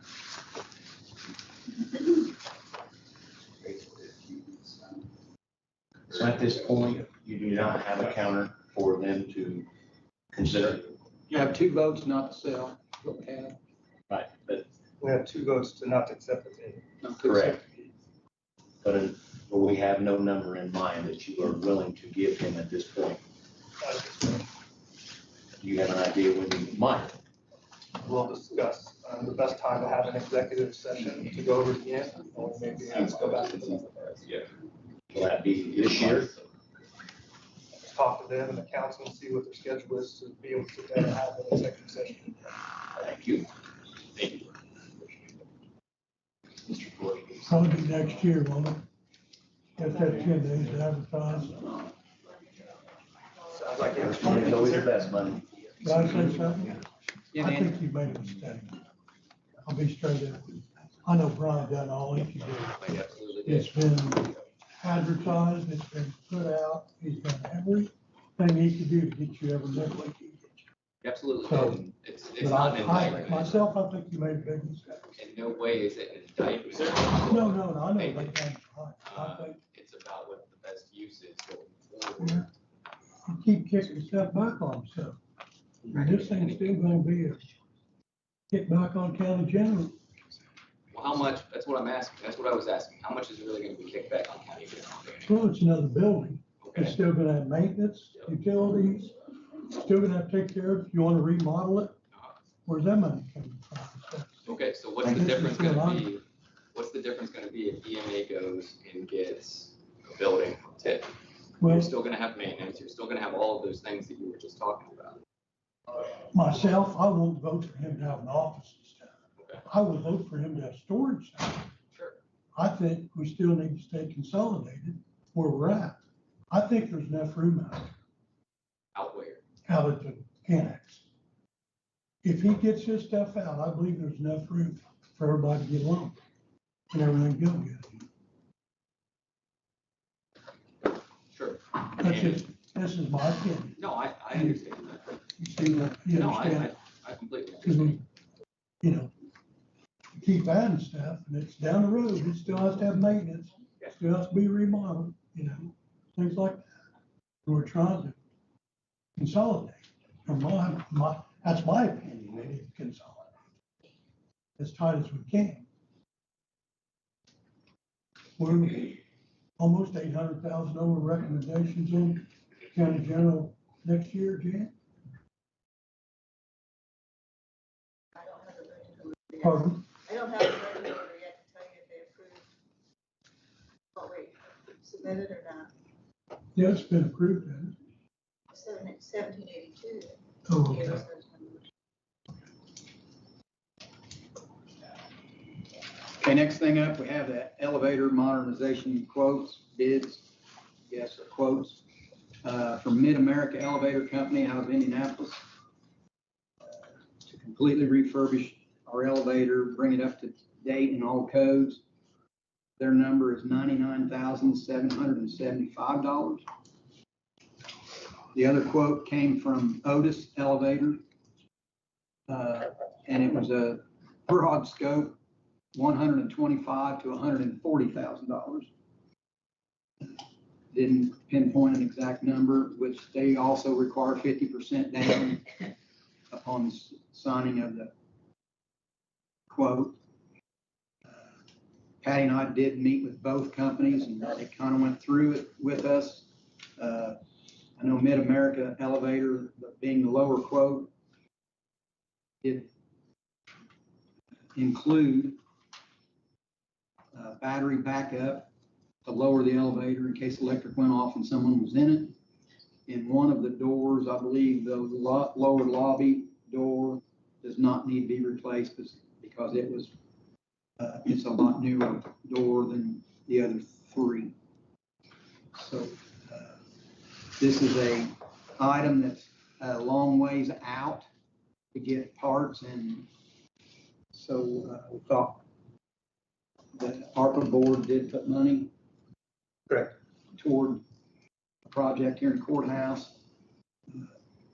Thought we needed to get this thing up and going so they can get parts ordered and materials. And it's about an 8-week closure. We would be without an elevator.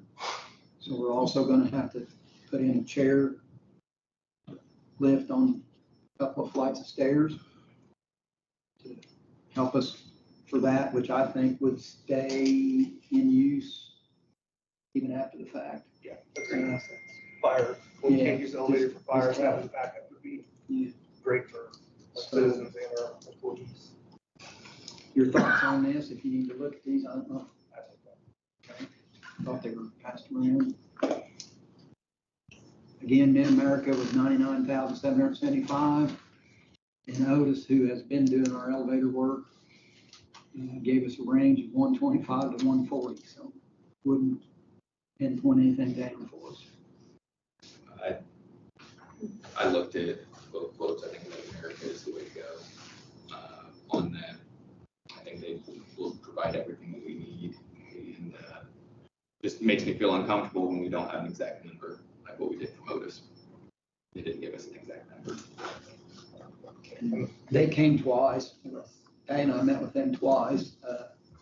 They were completely, I mean, they opened everything up, took us down in the pit and showed us just exactly what they're going to do and lighting. And there'll be some additional cost in this. We have to supply our own electrician and Get some fire panel. and some work fire done. panel work has to be done to coincide with this to bring it up to code. I'd make a motion to accept the bid there from Mid-America. Second. I would concur.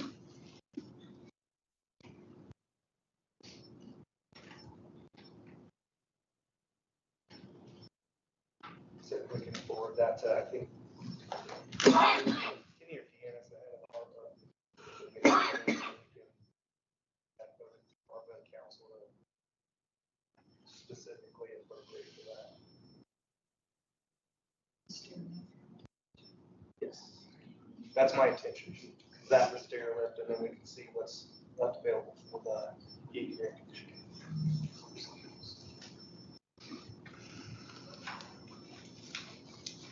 I don't know that ARPA can support all of it, but it can support.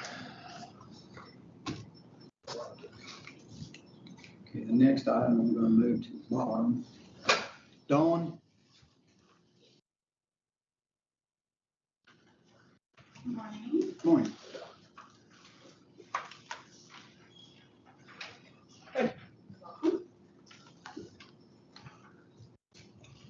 I appreciate you putting me on the agenda, gentlemen.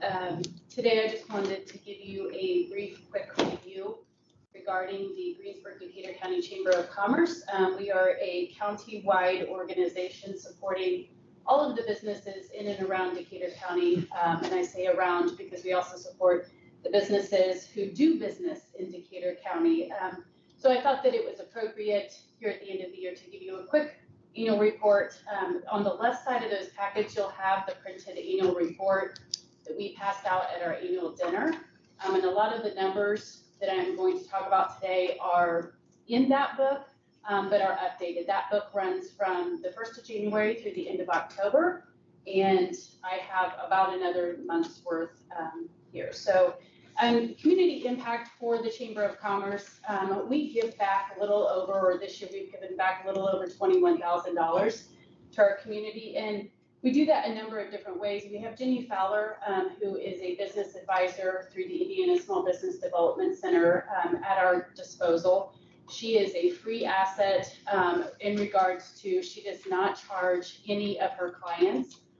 So we have free business advice, free business counsel for anyone who is a for-profit business in Decatur County, and we try to utilize that service as much as possible.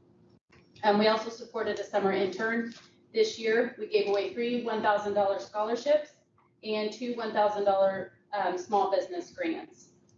This year alone, we have seen 34 new members, and that's as of last Friday. We brought in another one last Friday. And then according to the numbers, we will have completed 20 ribbon cuttings in 2023.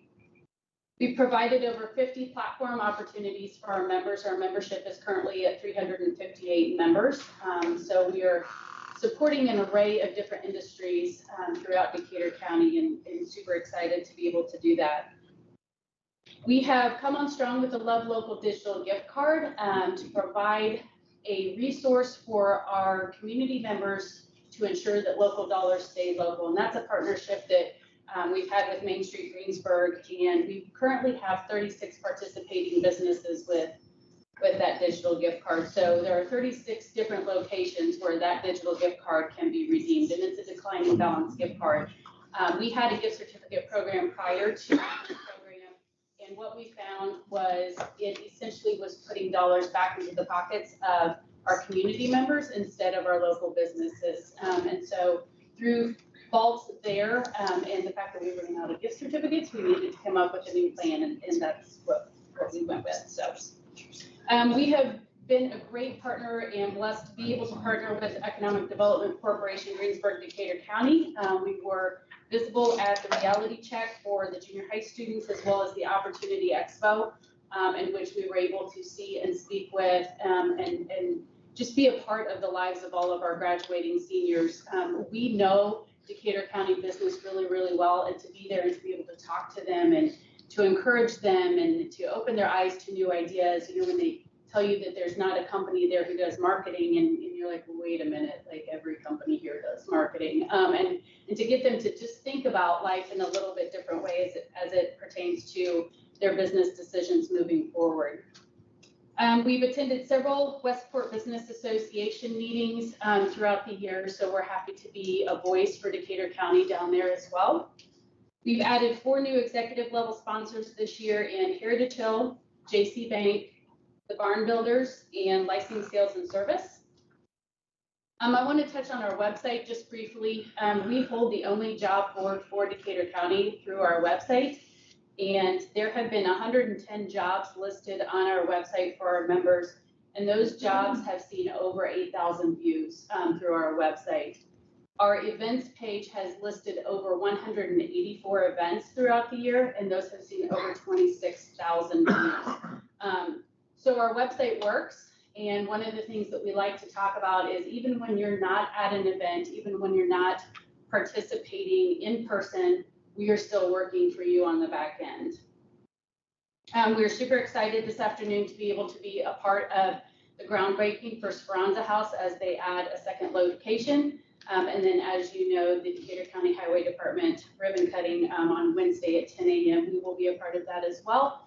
And then I look forward to announcing a ribbon cutting here at the latter end of this week for the first of 2024 to provide our support for Culver's coming to Greensburg.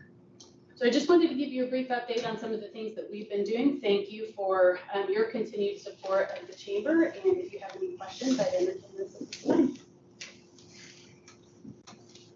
Dawn, I can't say enough for what you've done for the chamber. You are a fantastic asset to Decatur County. Really think so. You do a great job. Appreciate it. Thank you. Welcome. Thank you. You know?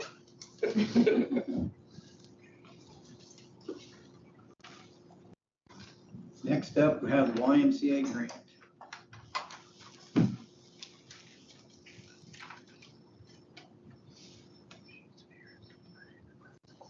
Good morning, good to see y'all again. Happy holidays. For those of you that may not know me, my name is Shannon McLeod. and I'm with Priority Project Resources. We actually are located here in Greensburg and have been for over 20 years, but this is the first time I've ever done a project in Decatur County. I am a federal grant writer and administrator and have been for over 30 years. As you might know, a couple months back, Diane had come to me and indicated that the original portion of the YMCA building was in need of a new roof. And we're not just talking shingles, we're talking a complete restructural rebuild. In turn, the cost to do that exceeded they were almost $1 million. So Diane came to me and asked if there was any potential grants out there to help with this. I indicated to her that there was a program through the Indiana Office of Community and Military Affairs, commonly referred to as OCRA. They have a public facilities program, which is a $500,000 grant. We came to you a few months ago and requested your support in sponsoring that grant application, and you graciously did so. As part of the grant process, we were required to conduct 2 public hearings. We did one back in October, and this in turn would fulfill our second public hearing requirement. Like I said, the project is pretty straightforward. We're putting a new roof on the YMCA. We will be requesting a $500,000 grant. The YMCA will be supplying the entire local match of $500,000. So there is no money that would be requested from the county to put in with the project. Our application goes in December 22nd, which is this Friday, and we should know where we stand by early February. The project definitely shows need, and we can show financial need, and it's got all the bells and whistles, but I do want to caution everyone that this is an extremely competitive program. We're dealing with every community across the state and a lot of different projects in there. It is an all or none type of situation, so we will either get the entire amount or we will not. In the event that we did not, we may consider trying to re-pursue, depending upon what the grant scores were. But we are hopeful that we will be successful and we can finally put an end to Diane's concerns about that roof area out there. With that, I would open it for anybody who has any questions. I'd be happy to address. By the crowd. You say the grant application is for $500,000? It is. And what is the match? The required local match is a minimum of 10%, so only 50,000, but this project is $1 million project, so the Y will be putting in a 50% local match. You have those funds secured? They do. Like and I sent a letter. I sent the documentation on, I think it was Thursday or Friday of last week to Chad, and I think I CC'd you, Mark. I'd be happy to meet with you all afterwards to show you, but the YMCA has put together a letter which is to the county commissioners indicating that they have that local match, and it would be, apply it to the project contingent upon grant funding. So we're just basically a pass-through sponsor? Yes. With no financial obligation. Looks like 331,607 from the IMC savings, 118 donations, and 50,000 community. And that 50,000 is also contingent upon them meeting their goals, and that the Oprah funding comes through. Everybody's this $500,000 through Oprah is kind of a big piece of the puzzle.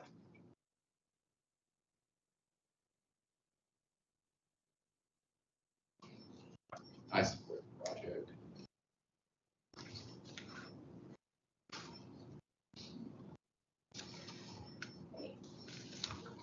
So what are you asking us to do today? Well, a public hearing is basically for the public to inform them about the project and allow them the opportunity to ask any questions. It does not appear that there are. So that portion of the thing is resolved. What I would need for you to do is, sign the resolution authorizing the application submission and local match commitment. And that's basically what it's stating, is that you as, the grantee are authorized to prepare and submit the grant application. And then two, that contingent upon grant funding, that that the YMCA will supply the local match of $500,000. So that's the only thing that I really need for y'all to take action upon in your meeting, is to approve that resolution and execute it. How do you feel about that? By and large, great project, I support all of that. My only reservation from being the worrier of the group is you're signing off on an application that we haven't looked at. You're affirming up statements that we haven't seen. Leaves me a little nervous. I mean, not that I expect anything weird in there, but from my perspective, that's never a good thing. Well, I also can meet with you. I suggested that we do that. Well, but we can't. We typically like to have this stuff by Wednesday morning of the before our meetings, so that he has a chance. He was out of town all weekend, so we couldn't expect him to review things. Well, and we don't have the application, right? You didn't send that in the packet, right? The whole application is about 400 pages long, and I have it here in my, I mean, you can read the narrative, but really the only thing that it is committing to is that the local match would be supplied. And they do have that, and I did send you the letter stating that they have that. I got the letter, but again, my only reservation is there's a signature page with Mark's signature already on it, affirming that application that we haven't seen, he didn't fill out. From a lawyer's perspective, that makes me nervous. I'm not suggesting anything is going to be off in there, but I just don't like having my clients sign stuff we've never seen. It's just a standard That's why lawyer I sent thing. you the resolution. No, I have the resolution. Okay. His signature page says he's affirming everything in that application, and I haven't seen it. That's the problem. It also says town council of the county of Decatur. We're not town council. So they're copying and pasting. Oh, down at the adopted by, I see it. That's all that too.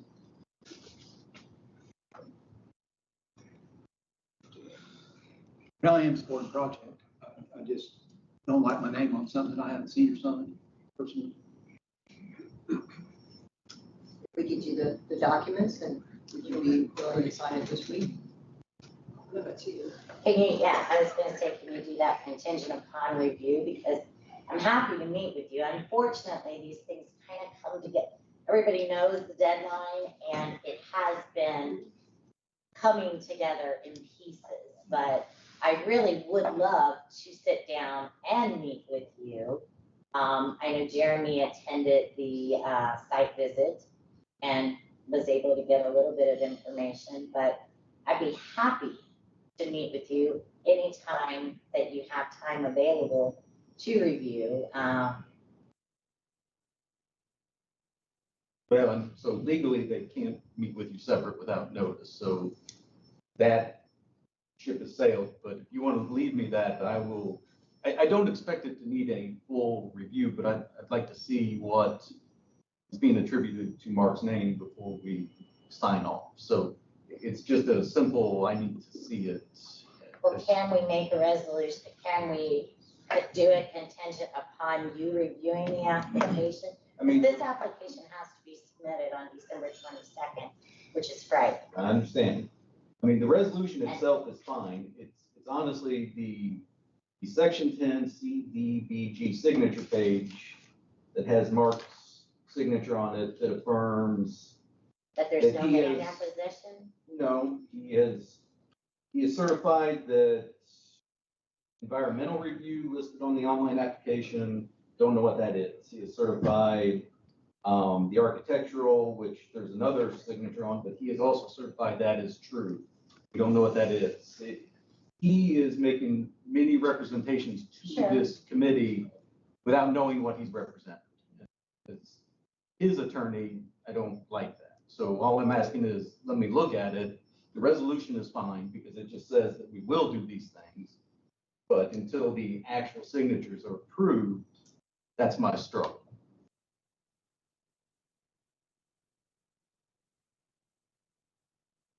I agree. I've never signed anything I haven't read, or at least had the opportunity to. Well, I do have the environmental completed. There is preliminary architectural completed. It is all right here. And I mean, I will honestly say that, you know, I wish that we could have met a little earlier. I was trying to keep you as the grantee. I understand even going to attend the site visit seemed to be a little bit of an issue from a standpoint of time. And I didn't want to have you take more time, take more of your time than what was necessary. But I know that we have a roof that has a problem, and we have a grant application deadline, and literally I could review this within 30 minutes after this meeting and stay with you if you can just say that you can pass this resolution contingent upon Chad's review. I can show you the documentation. I have it right here with me. I mean, not her meeting that is after the meeting, no. Do we Her want to giving do me the documentation and you approving, subject to review. Yeah. That's fine. So can we make the motion to approve subject to review and then move forward? My recommendation is approve the resolution as written and signed. And then contingently authorize Mark's signature on the application and the legal review. You okay with that one? I'd make that one. Second. Thank you. Thank you.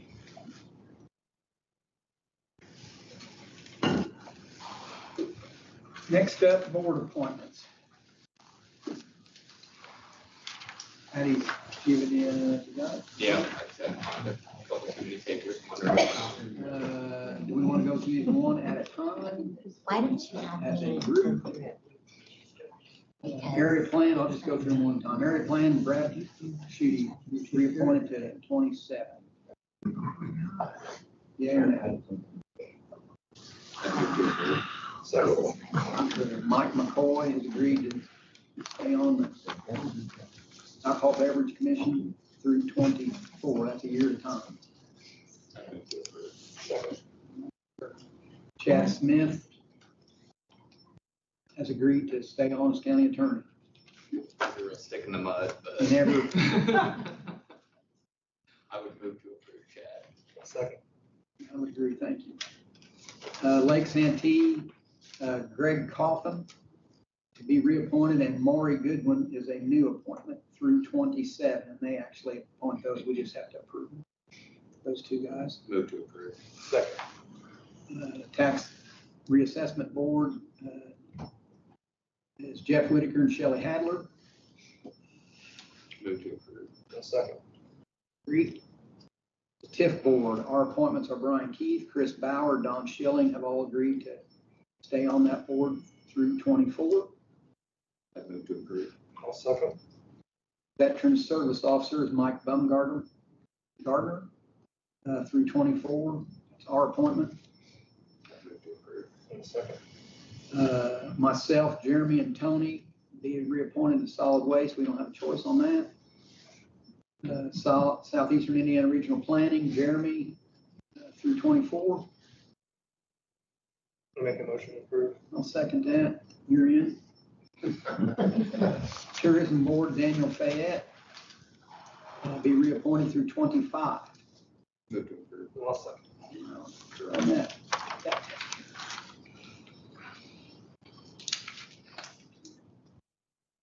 Next up, we have the holiday schedule. Question is, do we want to include New Year's Eve next year or not?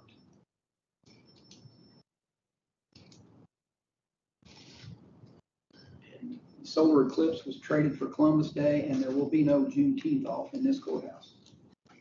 Yeah, we confirmed, Chad had confirmed that there are no issues as far as the clerk's office goes for being able to be open to receive money, that they're able to comply with all of their statutory obligations on that day. So we want to include New Year's Eve. Yeah, I'll make a motion to include New Year's Eve in the holiday schedule. Spoke to the sheriff briefly about that. He's gonna find a way to make sure the deputies are compensated also, since they don't follow ours at his discretion. So is your motion then for B? B. Holiday schedule B? Correct, holiday schedule B to include New Year's Eve. I'd second that motion.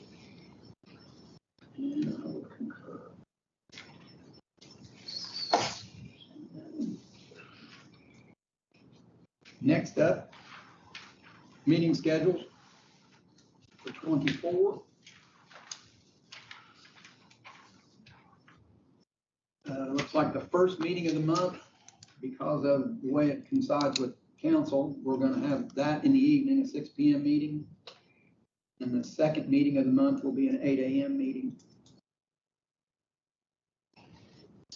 Motion. I move to approve. I'll second.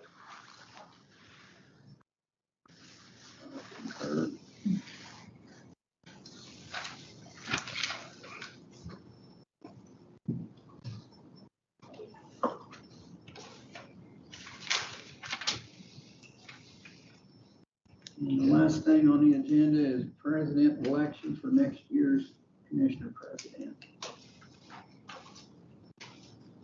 You willing to go for another year, Mark? I have to. I make the motion that Mr. Coors remain president of the commissioners.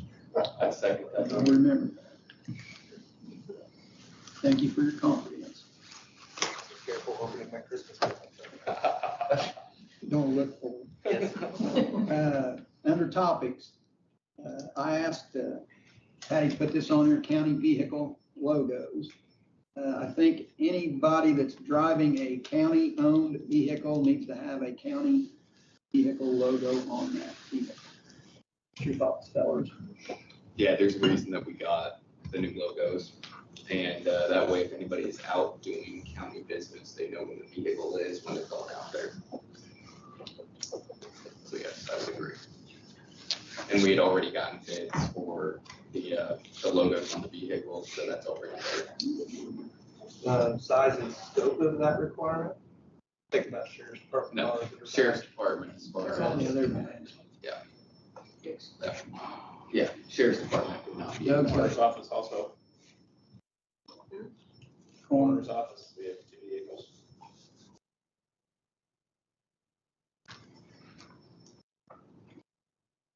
Is there something in there about public safety vehicles?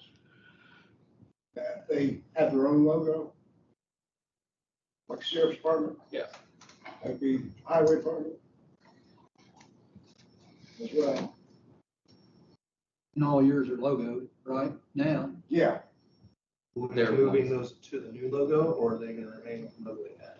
I think as you turn over and go to the new logo, As you trade, as you trade vehicles, you go to the actual county's logo. When you get new vehicles. you've seen that. No. Yeah, I did. What about court services? 'Cause we bought our own vehicles. But Is it titled, how's it titled? Court services, Decatur County Court Services, and then we have one unmarked one. But it's not titled to commissioners. No,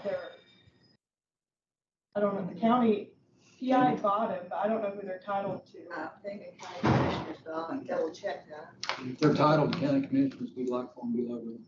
IT has a vehicle, but I don't think they use it. I've been meaning to reach out to them because there's no reason for us to pay for a vehicle that sits and it's not used. I think it leaks water really bad in the area where they would transfer and store electrical equipment, so they have to utilize it. So that's about getting that off our list. Hold on, that's one of my plans. Is the need. I need to take inventory, sounds like. Okay. Again, open house at the highway department is on Wednesday from 10, ribbon cuttings at 10 until 2. And before we go to the next thing, I want to thank Patty for everything she did concerning the courthouse lunch. She arranged that. She decorated most of the courthouse, and I think we owe her a great deal of thanks for that. Thank you. And all the other things you do behind the scenes. Lunch was great. Yes, it was. Fair board bylaws. I sent a second copy for your review to see if there was anything else in there. I know that Mark, I had accidentally slipped out of here the last time without getting a copy of your notes. So I didn't know if you had any editorial remarks. Highlighted something and I thought I had it with me and I don't. I'll The, just email it to you. That's fine. The amendments that are in there reflected some input that I had received from some other individuals as well. That I consulted that have an interest in the fair. And some of the comments that I had received from you gentlemen at the last meeting we discussed this. So feel free to send me over any remarks. If you're sending them over in the Word document, I would just ask that you highlight it so that I can actually find it instead of reading the entire thing to find the 2 or 3 sentences that you chose. Guys have anything else about lunchtime? Hey, Jeremy. Yes, sir. Is there a way to make the old sheriff board like lose their IRS nonprofit status? As long as they decide to keep current and do everything that is required for the not-for-profit, then anybody can have any type of not-for-profit. So if we do a new sheriff board, they can get another one, correct? Just name different. So this would be the fair committee, and it is in effect a board similar to the other. Okay. So it's not gonna be a standalone, not-for-profit. Good. Yeah,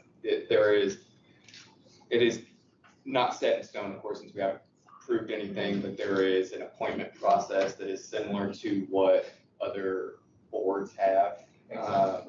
Where there would be some kind of a standing committee that could make nominations to us and we approve. There's a different financial oversight set up than what was previously in place. Not going through the county, It is going to the county. going through treasurer and auditors. Yes, Excellent. yes, it is. Yeah, needs oversight. It is, looking at the model that we have used since the commissioners have taken it over, I wanted to stick with kind of that framework and encompassing some other aspects from my experience being in 4-H and drawing from experience of other people that have been in 4-H. So I tried to mesh the two together, but really holding on to some of the things that have worked so well over the last couple of years. Just want to follow up solar eclipse event funding. I believe there's a resolution to be in front of council tomorrow to fund that through the Decatur County Fund. Is that correct? No, I didn't, I see it's on there, but I've never seen any resolution. I haven't seen any resolution. Did you get a hold of Chris Terry? Do what? Did you get a hold of Chris Terry or is he gonna? No, we haven't voted on it yet. I don't have resolutions drawn up till we voted on the funding. We talked last meeting about trying to fund that. You, me, and Jan spoke that you guys are going to draw a resolution to vote this month on funding that through Decatur County. At some point in time, we're going to have to fund that so I can start paying for events and getting things in place. We're running out of time.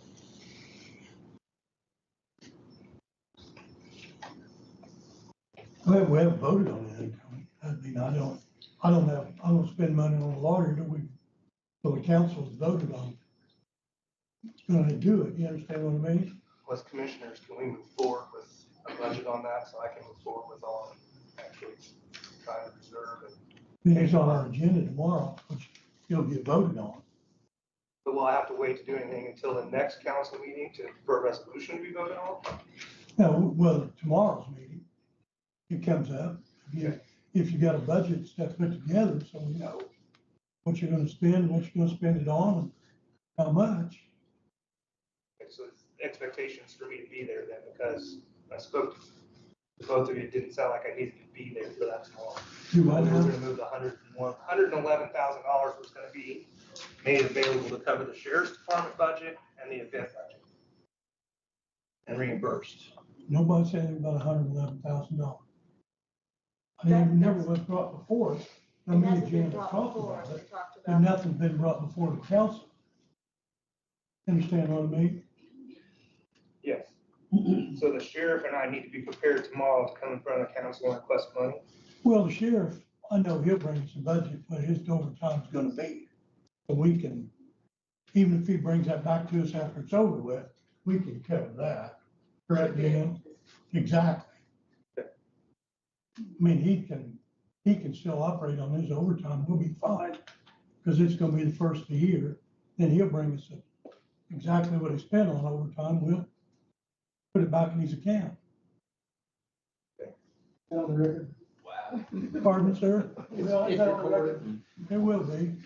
Tomorrow, The expectation. because I so- know you bring, y'all I know met you with bring Janet after exact- the last meeting, after you guys spoke, and the expectation that I was led to believe was that the $111,000 in Decatur County would be made available to cover any expenses that were not gonna be covered through the revenue of that. I said, that's what I would It recommend. it wasn't brought up at our meeting. Correct. So Sounds like you better be there to explain questions or answer questions. because the commissioners aren't in a position to approve that budget like we talked about for 3 and 4 meetings ago. Has to go through the council, they handle the money. Even our funds. We have a fair fund. That's in our They still budget. approve the budget. Yeah, they still have to approve. Used for. The fair committee budget line that we have for 24, all that spending has to go through that.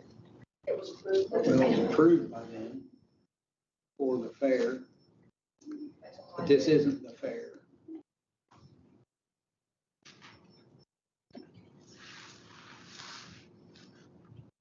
It would be like the sheriff having a new car in his budget, but he wanted to buy a mini barn with it. He couldn't just trade that car for a mini barn.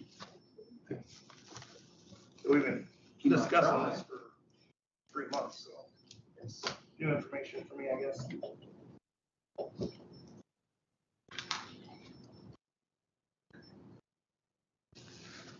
Anything else? Thank you all for coming. Have a Merry Christmas. I make a motion to recess. Yes.